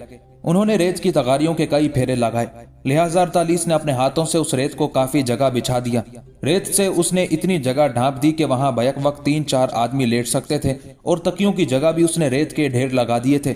ये सारा काम ज़ैनुद्दीन का भतीजा बदरुद्दीन बड़े गौर और इन्हेमाक से देख रहा था। जब वो दोनों जवान इस काम की तकमील के बाद चले गए और 48 अपने हाथों से रेत को हमवार कर रही थी और अहमद बिन कासिम उसके करीब बैठ गया, तब बदरुद्दीन 48 के करीब आया और दुख भरे अंदाज में कहने लगा, मोहतरम खातून, मैं जानता हूँ आप एक शहजादी हैं और इस्लाम कबूल करने के बाद इस मस्कन में दाखिल हुई हैं। दूसरी बात यह कि ये जो रेत आपने बिछाई है इसके लिए मैं आपका शुक्रिया अदा करता हूँ। तीसरी बात यह कि मुझे खदशा है कि ये जो रेत बिछाई गई है इस पर मेरा अम ज़ैनुद्दीन सख्त नाराज और बरहम होगा। चौथी बात, मैं आपसे ये कहना चाहता हूँ कि अगर मेरा अम नाराज ना हुआ तो फिर इस रेत की वजह से वो कम अज कम रात को नरम रेत पर सुकून की नींद तो पूरी कर सकेगा। बदरुद्दीन जब खामोश हुआ तब 48 ने उसे अपने साथ लिपटा लिया, उसकी पेशानी चूमी, फिर बड़ी मोहब्बत में कहने लगी, क्या ज़ैनुद्दीन तुमसे नाराज होंगे? जवाब में हल्की हल्की तल्ख सी मुस्कुराहट में बदरुद्दीन ने नफी में गर्दन हिलाई, फिर कहने लगा, मेरे हम मुझसे नाराज नहीं होते। मैं कितनी भी बड़ी गलती कर लूं बिल्कुल जब्त कर लेते हैं, तहम्मुल से काम लेते हैं, मुझसे खफा नहीं होते। कभी कभी मैं सोचता हूं कि जब मुझसे गलती होती है तो उन्हें मुझसे खफा होना चाहिए, मुझे मारना चाहिए, लेकिन वो ऐसा नहीं करते। हाँ, वो इस बात पर जरूर नाराज होंगे कि उनके सोने की जगह ये रेत किसने और क्यों बिछाई है। बदरुद्दीन जब खामोश हुआ तब 48 ने फिर उसे बड़ी शफकत में मुखातिब किया, अच्छा ये बताओ वो इस वक्त कहाँ गए हैं? बदरुद्दीन ने कुछ सोचा, फिर कहने लगा, इस वक्त वो अमीर नजमुद्दीन अल-गाजी के साथ उस कोहिस्तानी सिलसिले की तरफ गए हैं जहां कुछ नए बुर्ज तामीर किए जा रहे हैं। मेरे ख्याल में वो जल्द वापस आ जाएंगे, इसलिए कि उसके बाद उन्होंने अमीर नजमुद्दीन अल-गाजी के साथ उन भट्टियों की तरफ भी जाना होता है जहां असला तैयार किया जाता है। नजमुद्दीन अल-गाजी और मेरे अम के साथ वो दोनों अरब सालार भी गए हैं जिनके नाम फसल बिन इसहाक और अदनान बिन हाशिम हैं, और जो आप लोगों के साथ इस मस्कन में दाखिल हुए थे। बदरुद्दीन के खामोश होने पर अहमद बिन कासिम बड़ी शफकत में उसे मुखातिब करते हुए बोल उठा, बदरुद्दीन मेरे बेटे, तुम्हें परेशान होने की जरूरत नहीं है। मैं और मेरी बेटी 48 यहीं बैठते हैं, और जब जैनुद्दीन आता है उसने अगर इस रेत से मुतालिक तुमसे कुछ पूछा तो तुम खामोश रहना, जवाब हम खुद दे देंगे। अहमद बिन कासिम की उस गुफ्तगू से बदरुद्दीन मुतमईन और खुश हो गया था। फिर तीनों वहां बैठकर मस्कन से मुतालिक गुफ्तगू करने लग गए थे, यहाँ तक कि थोड़ी देर बाद बैरूनी दरवाजा खुला और जैनुद्दीन अपनी रिहाइशगाह में दाखिल हुआ। पहले उसने इधर उधर का जायजा लिया। जब उसे ये एहसास हुआ कि उसका भतीजा बदरुद्दीन ख्वाबगाह में है तब उसने ख्वाबगाह का रुख किया। दरवाजे पर आकर वो ठटका और रुक गया, इसलिए कि उस वक्त वहां शहजादी 48 के साथ अहमद बिन कासिम और बदरुद्दीन बैठे हुए थे। जैनुद्दीन जब वहां रुक गया तब 48 ने बड़ी अपनायत में उसे मुखातिब किया, ये रिहाइशगाह आपकी है और ये आपकी ख्वाबगाह है, इसके दरवाजे पर आकर आप क्यों रुक गए? अगर आप मेरी वजह से रुके हैं तो मैं मेरे ख्याल में आपके लिए अजनबी तो नहीं हूँ। इस मस्कन में रहते हुए मुझे कई हफ्ते गुजर चुके हैं, आप अंदर आकर बैठ सकते हैं। 48 की उस बात का जैनुद्दीन ने कोई जवाब नहीं दिया। आहिस्ता आहिस्ता ख्वाबगाह में दाखिल हुआ। कुछ देर तक बड़े गौर से उस जगह को देखता रहा जहां वो सोता था और जहां अब रेत की मोटी तह बिछा दी गई थी। कुछ देर की खामोशी के बाद आखिर जैनुद्दीन ने अहमद बिन कासिम की तरफ देखा और धीमे से लहजे में पूछ लिया, बाबा मैं ये क्या देख रहा हूँ, यहाँ किसने और क्यों रेत बिछा दी है? अहमद बिन कासिम जवाब में कुछ कहना ही चाहता था कि उससे पहले 48 बोल उठी, ये रेत मैंने बिछवाई है। अगर आपने नाराज होना है तो ना आप बाबा अहमद बिन कासिम पर नाराज हो, ना ही बदरुद्दीन से, क्योंकि रेत मैंने बिछवाई है, लिहाजा आप मुझसे नाराज हो सकते हैं। मैं आपकी किसी झिड़की, किसी नाराजगी, किसी तनबीह, किसी फहमाइश का बुरा नहीं मानूंगी। 48 के उन अल्फाज पर जैनुद्दीन गहरी सोचों में डूब गया था। यहाँ तक कि अहमद बिन कासिम ने उसे मुखातिब किया, बेटे अपने अजीज़ व अकारिब के मरने के बाद तूने ये कसम खाई थी कि ना तुम नया कपड़ा पहनोगे और ना ही मसहरी पर सोओगे। तुमने ये कसम नहीं खाई थी कि तुम पथरीली जमीन पर सोओगे और पथरीली जमीन ही को तकिए के तौर पर इस्तेमाल करोगे, और ना ही तुमने ये कसम खाई थी कि अगर जमीन पर रेत बिछा दी गई तो तुम उस पर नहीं सोओगे। बेटे अगर तुम्हारे सोने की जगह पर रेत बिछा दी गई है तो मेरे बेटे इससे तुम्हारी कसम पर तो कोई फर्क नहीं आएगा, कोई हरफगिरी नहीं उठेगी। ये काम हमारी बेटी 48 ने किया है।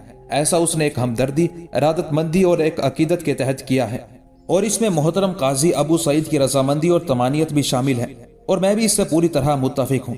बेटे अगर तुमने खफगी और नाराजगी का इजहार करना है तो ना तू बदरुद्दीन से नाराज हो और ना 48 से। जितना गुस्सा निकालना है मुझ अहमद बिन कासिम पर निकाल लो। मुगन्नी अहमद बिन कासिम के उन अल्फाज पर जैनुद्दीन ऐसा मुतासिर हुआ कि एकदम पलटा, अहमद बिन कासिम की तरफ झुक गया, झुककर घुटने पकड़ ली और फिर बड़ी सादतमंदी में कहने लगा, इब्ने कासिम आप मेरे बाप की जगह हैं, मैं आपसे कैसे और क्यों कर नाराज हो सकता हूँ? फिर जैनुद्दीन सीधा खड़ा हुआ और शहजादी 48 की तरफ देखते हुए कहने लगा, खातूने मोहतरम हम लोग उजाड़ जमानों की दहलीज के मुसाफिर हैं, शहर बका के आखिरी लश्करी हैं। वक्त के ऊँगते सागर में हमारी हैसियत दश्त के खारजारों जैसी है। हफ्स ज़दा सोचों से माहौल में हम खुमार शब में बुझे चराग हैं। सुबह मसा के अजनबी धुंधलकों में हम कांटों और बबोल भरा वो रास्ता है जिस पर कोई नहीं चलता। हमारे दर्द व वजदान का किसी के पास दरमा नहीं। हमारे लिए वक्त के जिया खानों में ना कोई समरावरी है, ना ही कोई आसूदगी है। यहाँ तक कहने के बाद जैनुद्दीन रुका, फिर अपनी बात को आगे बढ़ाता हुआ वो 48 को मुखातिब करते हुए कह रहा था, खातून हमने बिनाई से महरूम तारीकियों में यकीन को अपनी कुव्वत, इस्तगराक को अपना रहबर बनाकर नायाब मानी की जुस्तजू करनी है। जिंदगी के रुफका पर भटके काफिलों के नाखुदा बनकर रोशनी के मीनार, अमन की तकदीस, खुशियों की कहकशाओं को तलाश करना है। वक्त के दरो दीवार पर हमारे लिए जुल्मो सितम के कोह गिरां की जो दास्तानें रकम कर दी गई हैं, हमने उन जुल्म और अजाब भरी दास्तानों को हयात बख्श जबिल्लत और अब्दी सादत में तब्दील करना है, इसलिए कि यहाँ तक कहते कहते ज़ैनुद्दीन को रुक जाना पड़ा था, इसलिए कि उसका भतीजा बदरुद्दीन पहले सिसका था, फिर बेचारा सिसक सिसक कर रोने लगा था। उसकी हालत देखते हुए शहजादी 48 तड़प कर आगे बढ़ी। बदरुद्दीन को उसने अपने साथ लिपटा लिया, उसकी पेशानी चूमी, अपने सर पर बंधे रुमाल से उसकी आंखें खुश की, फिर एहतजाज भरे अंदाज में वो ज़ैनुद्दीन की तरफ देखते हुए कहने लगी, आपने बदरुद्दीन को रुला दिया है। इससे पहले मोहतरम इब्ने कासिम और काजी अबू सईद आपके हालात मुझे तफसील के साथ सुना चुके हैं। आप पर जो कुछ बीती मुझे उस पर बेहद दुख और सदमा हुआ। आप अगर किसी से इंतकाम लेते हैं तो फिर आप हक बजानिब हैं। 48 जब खामोश हो गई तब ज़ैनुद्दीन जमीन पर बैठ गया, बदरुद्दीन को अपने साथ लिपटा लिया, उसके गाल पेशानी चूमी, फिर कहने लगा, बेटे क्यों रो तो नहीं पड़ते हैं, और तुमने तो उन हालात का छाती तान कर मुकाबला करना है। तुम अक्सर मुझसे कहते हो कि ए अम, एक वक्त आएगा मैं छाती तान कर तुम्हारे साथ चलूंगा, और ये तुम अपने हालात को सामने रखते हुए रो क्यों देते हो। बेटे, जिन हालात ने हमारे खिलाफ शमशीर उठाई, जिन हालात ने हमारे मुकद्दर में मायूसियां नाउमीदियां भरी, उन हालात को हमने अपने काबू में करके ऐसे हालात पैदा करने वालों के खिलाफ हरकत में आना है और अपनी कामयाबी, अपनी फौजमंदी के मीनार पर खड़ा होना है। देख, मेरा भट्टियों की तरफ जाने का वक्त हो गया है। अमीर नजमुद्दीन अल गाजी, नए आने वाले सालार फजल बिन इसहाक, अदनान बिन हाशिम वहां मेरा इंतजार कर रहे होंगे। बच्चे मैं बहुत जल्द लौटूंगा, फिर इकट्ठे बैठकर खाना खाएंगे। बदरुद्दीन खुश हो गया था। फिर ज़ैनुद्दीन उठ खड़ा हुआ और शहजादी 48 की तरफ देखते हुए कहने लगा, खातून, तुमने जो हमसे हमदर्दी का इजहार किया उसके लिए हम तुम्हारे ममनून और शुक्रगुजार हैं। मेरे सोने की जगह पर जो तुमने रेत बिछाई है उसके लिए भी मैं तुम्हारा शुक्रगुजार हूँ। आप लोग बैठे, मैं जरा भट्टियों की तरफ जाता हूँ। फिर 48 के जवाब का इंतजार किए बगैर ज़ैनुद्दीन तेज तेज कदम उठाता वहां से निकल गया था। शाम से थोड़ी देर पहले एक रोज थोरोस, उसकी बीवी मैकल, दोनों बेटे और हसीन और खूबसूरत बेटी सबता सब अपने घर के दीवान खाने में बैठे किसी मौजू पर गुफ्तगू कर रहे थे कि हवेली के दरवाजे पर तेज और जोरदार दस्तक हुई थी। इस पर थोरोस का बेटा रावंद अपनी जगह पर उठा और कहने लगा, मैं देखता हूँ दस्तक देने वाला कौन है। उसके साथ ही वो दीवान खाने से निकला और बाहर हो लिया था। जब उसने दरवाजा खोला तो कलीसा का एक आदमी जो मखसूस लिबास पहने हुए था दरवाजे पर खड़ा था और रावंद को देखते ही कहने लगा, क्या तुम्हारा बाप थोरोस इस वक्त घर पर है। रावंद ने देखा वो बड़ा परेशान और फिक्रमंद था, लिहाजा रावंद एक तरफ हट गया। कहने लगा, अंदर आओ, मेरे बाप अंदर ही है, लेकिन तुम घबराए हुए, परेशान और फिक्रमंद लगते हो। वो शख्स अंदर दाखिल हुआ और रावंद को मुखातिब करके कहने लगा, मैं तुम्हारे बाप से एक इंतहाई और राजदाराना मौजू पर गुफ्तगू करना चाहता हूँ। तुम दरवाजा बंद करके उसे जंजीर लगा दो। रावंद ने दरवाजा बंद करके जंजीर लगा दी और उसे साथ लेकर दीवान खाने में आया। थोरोस के पास जाकर वो बैठा नहीं, खड़ा रहा और थोरोस को मुखातिब करके कहने लगा, मेरे पास वक्त नहीं, मैं एक इंतहाई अहम काम के सिलसिले में आप लोगों के पास आया हूँ। आप लोग जानते हैं कि इन इलाकों में आजकल नाइटों की भरमार है। मुसलमानों पर ज़रब लगाने के लिए नाइट यहाँ बहुत बड़ी तादाद में जमा हो चुके हैं और जमा हो रहे हैं। आप लोगों ने यह भी सुन रखा होगा कि जिस कदर नाइट इस इलाके की तरफ आ रहे हैं, उनके सरबराह का नाम योकास है। बड़ा जालिम, शिद्दत पसंद इंसान है और मुसलमानों पर ज़रब लगाने के लिए इन दिनों वो इन सारे इलाकों का जायजा ले रहा है।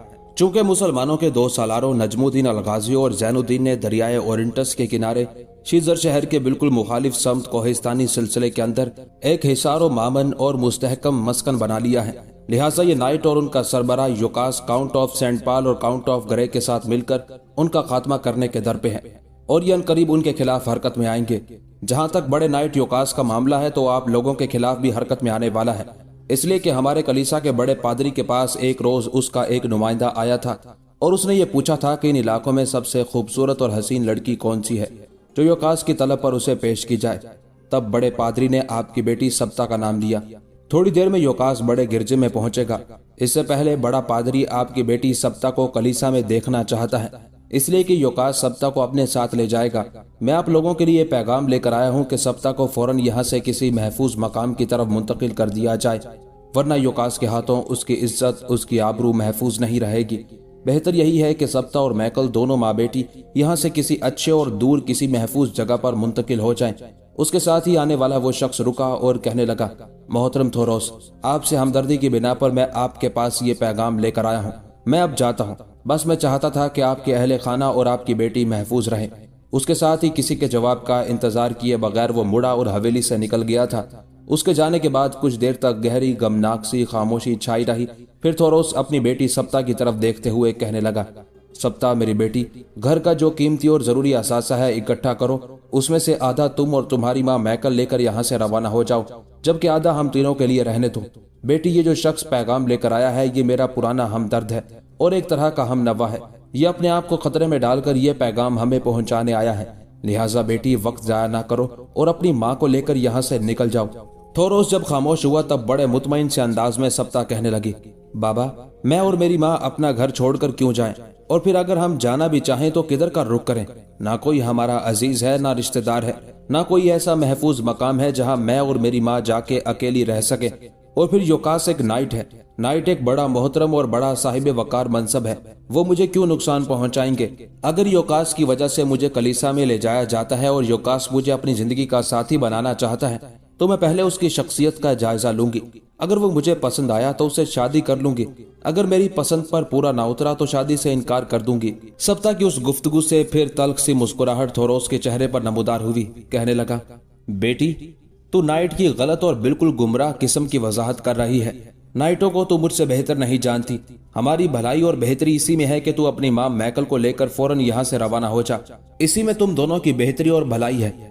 मेरी बच्ची, तू कहती है कि हमारा कोई अजीज, हमारा कोई रिश्तेदार या कोई मजबूत मुस्तहकम ठिकाना नहीं जहां तुम दोनों माँ बेटी महफूज रह सको। बेटी, ऐसी कोई बात नहीं है। शीजर शहर के बिल्कुल मुखालिफ दरियाए ओरिंटस के दूसरे किनारे नजमुद्दीन अलगाजी और जैनुद्दीन ने एक मजबूत, मुस्तहकम और महफूज मस्कन बना रखा है, जहां मैंने सुन रखा है कि उन्होंने अनगिनत मुसल्लह जवान भी इकट्ठे कर रखे हैं। और तू भी जानती है कि वो इससे पहले 2 बार काउंट ऑफ सेंट पाल और काउंट ऑफ ग्रे के सलारों को बदतरीन शिकस्त भी दे चुके हैं। मेरी बेटी, अपनी माँ के साथ तू वहां चली जा, वहां तुम दोनों महफूज रहोगी। इस पर सप्ता एहतजाजी अंदाज में अपने बाप थोरोस की तरफ देखते हुए कहने लगी, बाबा, ये आप किस किस्म की गुफ्तगू कर रहे हैं? वो मस्कन मुसलमानों का है, मैं नसरानी हूँ। मुसलमान एक नसरानी लड़की और उसकी माँ को अपने यहाँ क्यों पनाह देंगे? और फिर मैं एक ईसाई लड़की होते हुए मुसलमानों के यहाँ क्यों पनाह लूंगी? बाबा, कम अज कम मैं ऐसा करने के लिए तैयार नहीं हूँ। मैं यहीं अपने घर में रहूंगी, देखूंगी योकास मेरा क्या बिगाड़ लेता है। मैं आपसे वादा करती हूँ कि वो मुझे अगर कलीसा में बुलाते हैं तो मैं वहां जाऊंगी, योकास से भी मुलाकात करूंगी। अगर पसंद आया तो मैं आपसे पहले कह देती हूँ कि उससे शादी कर लूंगी। अगर ना आया तो वापस घर आ जाऊंगी, उसके साथ शादी करने से इनकार कर दूंगी। दरियाए ओरिंटस के किनारे मुसलमानों के उस मस्कन में नहीं जाऊंगी जहां मेरे लिए अजनबियत ही अजनबियत होगी। सप्ता के उन अल्फाज के जवाब में थोरोस नापसंदीदगी का इजहार करते हुए कहने लगा, सप्ता मेरी बेटी, तू किस किस्म की गुफ्तगू कर रही है? वहां तुम्हारे लिए अजनबियत नहीं होगी मेरी बेटी, वहां जैनुद्दीन है जो तुम्हारी फूफी का बेटा है। थोरोस को यहाँ तक कहते कहते रुक जाना पड़ा, इसलिए कि बेपनाह गुस्से का इजहार करते हुए सप्ता कहने लगी, उस फूफी का बेटा जो आपके पास से भागकर मुसलमानों के पास चली गई थी। सप्ता ने अभी यही अल्फाज अदा किए थे कि मैकल का हाथ उठा और एक जोरदार तमाचा उसने सप्ता के मुंह पर मारा। सप्ता का गाल सुर्ख हो गया था और वो लड़खड़ा कर रह गई थी। साथ ही मैकल की गरजती हुई और गुर्राती हुई आवाज सुनाई दी थी, इससे पहले भी कई बार तू इस किस्म का एहतजाज कर चुकी है। मैं तुझे पहले भी कई बार समझा चुकी हूं कि खबरदार, आइंदा इस किस्म के अल्फाज अपने मुंह से अदा ना करना। तुम्हारी फुप्पी एक पाकबाज, एक नरम दिल और इंतहाई हसास खातून थी। उसने बदरुद्दीन से मोहब्बत की थी और बाकायदा इस्लाम कबूल करने के बाद उसने बदरुद्दीन से निकाह किया था, शादी की थी। तू दिन ब दिन ज्यादा मुंह फट होती चली जा रही है। आइंदा अगर जैनुद्दीन या उसकी माँ के मुतालिक तेरे मुंह से इस किस्म के अल्फाज अदा हुए तो याद रखना, मैं तुझसे माँ होने का रिश्ता ही मुनक़ते कर लूंगी। मैं समझूंगी मेरी एक ही बेटी थी जिसका नाम सराया था, जो मर चुकी है। यहां तक कहने के बाद मैकल अपनी जगह से उठी और दूसरे कमरे की तरफ चली गई थी। जवाब में थोरोस ने कुछ न कहा। रामद और योतास भी खामोश थे, जबकि सप्ता बेपनाह गुस्से का इजहार करते हुए उठी और अपनी ख्वाबगाह की तरफ चली गई थी। जिस वक्त सूरज गरूब हो रहा था तब एक बार फिर थोरोस की हवेली पर दस्तक हुई। इस बार दरवाजा थोरोस ने खोला। सामने कुछ मुसल्लह जवान खड़े थे। उन्हें देखकर थोरोस चौंका था। कुछ कहना चाहता था कि आने वालों में से एक उसे मुखातिब करके कहने लगा, मोहतरम थोरोस, हम आपकी बेटी सप्ता को लेने आए हैं। उसे कलीसा के बड़े पादरी ने तलब किया है। ऐसा बड़े नाइट योकास के हुक्म पर किया जा रहा है। आप लोग योकास को जानते हैं, वो ना सुनने का आदी नहीं, ना के जवाब में अमूमन वो गर्दन काट देना मुनासिब ख्याल करता है। लिहाजा कोई हुज्जत, कोई दलील पेश ना कीजिएगा, सप्ता को हमारे साथ भेज दीजिए। एक लंबा दुख भरा सांस थोरोस ने लिया, फिर कहने लगा, थोड़ी देर रुको, मैं ये पैगाम सप्ता को पहुंचाता हूँ। وہ تمہارے ساتھ جانے کے لیے تیار ہو جائے گی۔ پھر تھوروس ہٹا دیوان خانے میں گیا۔ وہاں میکل، سبتا، راوند اور یوتاس بیٹھے ہوئے تھے۔ غمگین سے لہجے میں تھوروس اپنی بیٹی سبتا کی طرف دیکھتے ہوئے کہنے لگا، بیٹی، تیری خواہش پوری ہو گئی، تجھے لینے والے آ گئے ہیں، اب تو ان کے ساتھ کلیسا میں جا۔ افسوس تیرے ساتھ گھر کا کوئی فرد نہیں جا سکتا، اس لیے کہ یہ فیصلہ تم اکیلی کا ہے۔ اس فیصلے میں نہ تیرے بھائی شامل ہیں نہ خوش، اور نہ ہی تیری ماں اور تیرے باپ کی خوشنودی شامل ہے۔ اس پر سبتا مطمئن انداز میں اپنی جگہ پر اٹھی، دروازے پر آئی۔ مسلح جوان اسے دیکھ کر خوش ہو گئے تھے۔ شاید جس قدر حسین اور خوبصورت لڑکی کی تصویر انہوں نے اپنے ذہن میں بٹھا رکھی تھی، سبتا اس سے بھی زیادہ انہیں محسوس ہوئی تھی۔ سبتا کو دیکھتے ہی ایک بولا اور کہنے لگا، خاتون محترم، آپ کے لیے ہم گھوڑا لے کر آئے ہیں، آپ سوار ہوں اور ہمارے ساتھ چلیں۔ سبتا باہر نکلی، جس خالی گھوڑے کی طرف اشارہ کیا گیا تھا اس پر سوار ہوئی۔ پھر وہ مسلح جوانوں کے ساتھ ہولی تھی۔ جب وہ کلیسا میں داخل ہوئی تو کلیسا کے بڑے پادری اور اس کے ارکان نے بڑی گرم جوشی اور خوشگوار انداز میں اس کا استقبال کیا۔ بڑے پروقار انداز میں سبتا اپنے گھوڑے سے اتری اور بڑے پادری کو مخاطب کر کے کہنے لگی، کیا میں یوکاس سے مل سکتی ہوں جس نے مجھے یہاں بلایا ہے؟ اس پر بڑے پادری نے اس نوجوان کو بلایا جو پہلے اکیلا سبتا کے ہاں گیا تھا، اور تھوروس کو اس نے مشورہ دیا تھا کہ یوکاس سبتا کو حاصل کرنا چاہتا ہے، لہٰذا سبتا یہاں سے بھاگ کر اپنی عزت محفوظ کرے۔ چنانچہ جب بڑے پادری نے اس نوجوان کو بلایا اور کہا کہ وہ سبتا کو یوکاس کے پاس لے جائے، تب وہ نوجوان بڑا خوش ہوا۔ سبتا کو لے کر وہ چند قدم آگے بڑھا، پھر بڑی رازداری میں کہنے لگا، میری بہن، تو نے یہاں آ کر بہت بڑی بلکہ فاش غلطی کی ہے۔ تجھے اپنی زندگی اور آبرو بچانے کے لیے اپنی ماں کے ساتھ اب تک یہاں سے بھاگ جانا چاہیے تھا۔ دیکھ، یوکاس تم سے شادی نہیں کرے گا، صرف تمہیں اپنے ساتھ رکھے گا، اور جب تم سے اس کا جی بھر جائے گا تو پہلی لڑکیوں کی طرح تمہارا خاتمہ کر کے رکھ دے گا۔ اس وقت میں تمہیں یوکاس کے پاس لے کر جا رہا ہوں۔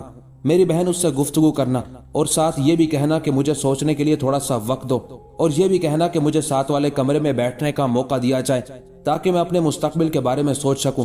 جب تو اس کمرے میں جائے تو میری بہن، اس کمرے کے پشتی حصے میں ایک کھڑکی کھلی ہوگی، وہ کھڑکی کلیسا کے پشتی حصے میں کھلتی ہے۔ یہاں تک کہنے کے بعد وہ نوجوان رکا، پھر بڑی تیزی سے کہتا چلا گیا تھا، میری بہن، اس کھڑکی سے باہر نکل کر تو کلیسا کے احاطے کی طرف جانا۔ احاطے کی دیوار بڑی آسانی سے پھلانگی جا سکتی ہے، اس لیے کہ وہ اونچائی میں چھوٹی ہے۔ دیوار پھلانگنے کے بعد تو تھوڑا سا آگے جائے گی تو وہاں ایک گھوڑا تیار کھڑا ہوگا، اس پر بیٹھ کر یہاں سے بھاگنے والی بات کرنا۔ ایسا اس وقت کرنا جب تمہیں اپنی زندگی، اپنی آبرو، اپنی عزت عزیز ہو، اور اگر تم اپنی عزت، اپنی آبرو یوکاس کے ہاتھوں گنوانے پر ہی تلی ہوئی ہو تو پھر جو کچھ میں نے کہا ہے اسے راز میں رکھنا اور اس پر عمل کرنے کی کوئی ضرورت نہیں ہے۔ یہاں تک کہنے کے بعد وہ نوجوان خاموش ہو گیا، پھر ایک دروازے کے سامنے رکا اور سبتا کو مخاطب کر کے کہنے لگا، یہ دروازہ کھول کر اندر چلی جاؤ۔ اندر نائٹوں کا سربراہ یوکاس بیٹھا ہوا ہے۔ ہچکچاتے ہوئے، ڈرے ڈرے، سہمے انداز میں سبتا نے دروازہ کھولا۔ اندر یوکاس نام کا وہ نائٹ تھا جو خوب قداور اور بھرے ہوئے جسم کا تھا۔ جب سبتا اس کمرے میں داخل ہوئی تب وہ مسکراتے ہوئے اپنی جگہ سے اٹھا اور کہنے لگا، یقیناً تم تھوروس کی بیٹی سبتا ہو۔ تمہارے حسن، تمہاری خوبصورتی اور تمہاری کشش کی جس قدر تعریف کی گئی تھی تم اس سے کہیں زیادہ ہو۔ آؤ میرے سامنے بیٹھو۔ اس پر سبتا اس کے سامنے جا کر کھڑی ہو گئی، کہنے لگی، فی الحال میں بیٹھوں گی نہیں، میں آپ سے چند سوال کرنا چاہتی ہوں۔ اس پر یوکاس کہنے لگا، بولو، تم کیا پوچھتی ہو؟ جواب میں سبتا کہنے لگی، میرا پہلا سوال یہ ہے کہ کیا آپ مجھ سے باقاعدہ شادی کریں گے جس طرح کلیسا میں شادی کی رسم ادا کی جاتی ہے؟ کیا یہ سب کچھ ہوگا؟ یوکاس نے کہا لگایا، پھر کہنے لگا، واہ، تو بھی بڑی بھولی لڑکی ہے۔ میں نہیں جانتا یہ شادی کیا رسم ہوتی ہے۔ تھوڑی دیر تک میں تمہیں اپنے ساتھ لے جاؤں گا اور تم میری بیوی کی حیثیت سے میرے ساتھ رہو گی۔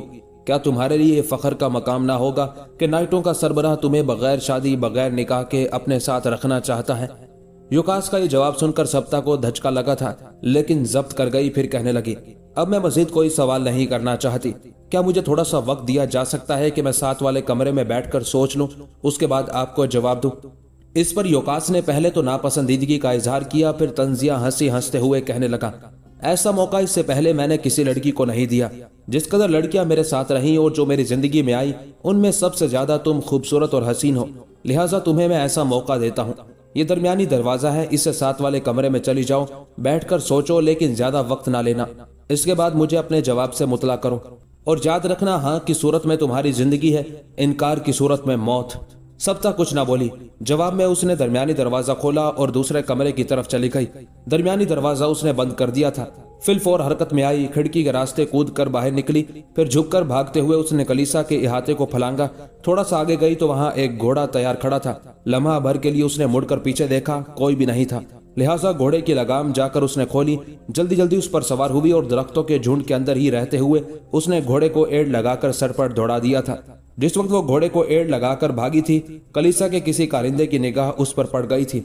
लिहाजा वो शोर करने लगा था, कहने लगा, वो लड़की जिसे कलीसा में लाया गया था वो तो भाग गई है। इस पर योकास इंतहाई गुस्से के आलम में दरमियानी दरवाजा खोलकर साथ वाले कमरे में गया तो वहां सब्ता नहीं थी। लिहाजा जो मुसल्ला जवान उसके साथ आए थे उन्हें मुखातिब करके कहने लगा, उसका ताकुब करो, अभी वो ज्यादा दूर नहीं गई होगी। उसके साथ ही नाइट अपने घोड़ों पर सवार हुए और वो सब्ता के पीछे लग गए थे। सूरज गरूब हो गया था, फिजाओं के अंदर तारीकी फैल चुकी थी। सब्ता अपने घोड़े को एड़ पर एड़ लगाती सर पर दौड़ाए जा रही थी। थोड़ी देर तक वो घोड़े को जिस कदर तेजी से दौड़ा सकती थी दौड़ाती रही, यहाँ तक कि ईशा के करीब उसे अपने पीछे मुख्तलिफ आवाजें सुनाई थी, जिससे उसने अंदाजा लगा लिया कि उसके ताक़ुब में उसे पकड़ने के लिए लोग लग गए हैं। लिहाजा दरख्तों के एक झुंड के पास जहां झाड़ियां भी थी और जरा फासले पर किसी बस्ती की रोशनियां भी दिखाई दे रही थी, वो घोड़े से कूदी और घोड़े को मारकर उसने उसी शाहराह पर भगा दिया था जो शाहराह उस बस्ती से जरा फासले पर गुजरती हुई आगे चली गई थी। ऐसा करने के बाद वो घनी झाड़ियों में छुप कर बैठ गई थी। थोड़ी देर बाद ताकुब करने वाले वहां पहुंच गए। वो भी अपने घोड़ों को सर पर दौड़ाते हुए आगे बढ़ गए थे। शायद रात की तारीकी में अपने आगे भागते घोड़े की आवाज वो सुन रहे थे। उनके गुजर जाने के बाद सप्ताह झाड़ियों के झुंड से निकली और जिस बस्ती की रोशनियां उसे दिखाई दी थी उसकी तरफ भाग खड़ी हुई। बस्ती में दाखिल होने के बाद वो एक मस्जिद के सामने रुक गई, इसलिए कि मस्जिद के अंदर से एक शख्स निकल रहा था। वो ढली हुई उम्र का शख्स था। सप्ताह सहमी सहमी डरी डरी सी उसके पास गई और कहने लगी, खुदा के लिए मेरी मदद कीजिए, कुछ भेड़िए मेरे पीछे लगे हुए हैं, वो मुझे चीर फाड़ खाएंगे और मेरी इज्जत मेरी आबरू के दर पे है। इस पर वो शख्स रुक गया, कहने लगा, बेटी तू कौन है, कहां से आई है, कौन तेरा पीछा कर रहे हैं? इस पर सप्ताह मिन्नत करने के अंदाज में कहने लगी, अगर मैंने यहाँ आपको तफसील बताई तो ताकुब करने वाले हो सकता है मुझे आले और फिर मेरी आबरू इज्जत महफूज ना रह सकेगी। इस पर वो शख्स रुका और सप्ताह के सर पर हाथ रखा और कहने लगा, बेटी तू फिक्रमंद ना हो, मेरा नाम इस्माइल बिन शाहजान है, मैं इस मस्जिद का इमाम हूँ, तू मेरे साथ आ, तू मुझे मजलूम और जरूरतमंद लड़की लगती है। उसके साथ ही जो चादर इस्माइल बिन शाहजान ने अपने ऊपर ली हुई थी वो उसने सप्ताह पर डाली और कहने लगा, बेटी तू अपना चेहरा ढांप लेना, रास्ते में अगर कोई मेरा जानने वाला मिल गया तो मैं कहूंगा कि मेरी बेटी है, तुम खामोश रहना। सप्ताह उस गुफ्तगू से मुतमईन हो गई थी, लिहाजा चुपचाप इस्माइल बिन शाहजान के साथ होली। रास्ते में किसी से भी उनका टकराव ना हुआ, यहाँ तक कि इस्माइल बिन शाहजान अपने घर में दाखिल हुआ। घर को अंदर से जंजीर लगाई, फिर वो उस कमरे में दाखिल हुआ जिसमें रोशनी हो रही थी। अंदर एक उधेड़ उम्र की औरत और एक नौखेज लड़की बैठी हुई थी। उनकी तरफ इशारा करते हुए इस्माइल बिन शाहजान कहने लगा, ये मेरी बीवी हमजान और साथ मेरी बेटी तमर बैठी हुई है, हम घर के 3 ही अफराद हैं। मेरी बेटी तू इनके पहलू में बैठ, फिर अपनी सरगुजर सुना। सप्ताह को कुछ हौसला हुआ, उसके बाद वो वहां बैठ गई और अपने पूरे हालात उसने तफसील के साथ कह सुनाए थे। जब सुना चुकी तब हैरत और खुशी के मिले जुले जज्बात में इस्माइल बिन शाहजान कहने लगा, मेरी बेटी तू जैनुद्दीन के मामू की बेटी है। जैनुद्दीन तो इन इलाकों का निजात दहिंदा है, उसकी और नजमुद्दीन अलगाजी की वजह से तो नसरानी इन बस्तियों पर हमलावर नहीं होते, डरते हैं, इसलिए कि नजमुद्दीन अलगाजी और जैनुद्दीन के मुसल्ला जवान कभी कभी इन बस्तियों की तरफ चक्कर लगाते हैं, जिसकी वजह से इन बस्तियों पर नसरानी हमलावर नहीं होते। यहाँ तक कहने के बाद इस्माइल बिन शाहजान रुका और कहने लगा, बेटी पहले तू आराम से बैठकर हमारे साथ खाना खा, अपने हवास को बहाल रखो, घबराने और फिक्रमंद होने की जरूरत नहीं है। जो हालात तुमने सुनाए हैं उनके मुताबिक नाइटों के सरबराह योकास के आदमी जरूर इस बस्ती के अलावा आसपास की बस्तियों पर निगाह रखेंगे, कहीं ना कहीं छुप कर बैठेंगे और तुम्हारी राह टो तुम्हारी तलाश में लगे रहेंगे। बेटी तुम फिक्रमंद ना हो, मैं कोशिश करूंगा कि जब तक तुम चाहो तुम्हारी हिफाजत का सामान कर सकूं। देखो मेरे घर के अंदर एक तहखाना भी है जो मेरे आबाओ अजदाद के वक्त का है, मैंने उस मकान को गिरा कर बनाया था। इस बिना पर उस तहखाने का किसी को इल्म नहीं, इसलिए कि मैंने यही कह दिया था कि मैंने अपने घर को चूंकि नए सिरे से बनाया है लिहाजा अब तहखाना नहीं रखा। मैं समझता हूँ उस तहखाने में तुम महफूज रह सकती हो। अब तुम मुझे ये बताओ कि अगर तुम सारी जिंदगी भी यहाँ रहना चाहो तो बेटी मैं तुम्हें खुशामदीद कहूंगा। मैं जानूंगा मेरी एक नहीं 2 बेटियां हैं, और अगर तुम यहाँ से निकलकर कहीं जाना चाहो तब भी मुझे बता दो ताकि मैं वहां तक तुम्हें पहुंचाने का कोई बंदोबस्त और एहतमाम कर सकूं। जवाब में सप्ताह बेचारी उदास और अफसरदा हो गई थी, फिर कहने लगी, मोहतरम इब्ने शाहजान, मैं अपनी फूफी के बेटे जैनुद्दीन के मस्कन में जाना पसंद करूंगी, इसके अलावा मैं कहीं महफूज नहीं रह सकती। اور نہ ہی وہاں کے علاوہ میری عزت آبرو محفوظ رہ سکتی ہے۔ اس پر اسماعیل بن شاہزان کہنے لگا، میری بچی، اگر ایسا ہے تو اب تو فکر مند اور پریشان نہ ہو، پہلے کھانا کھا، پھر میری بیوی اور بیٹی کے ساتھ آرام کر،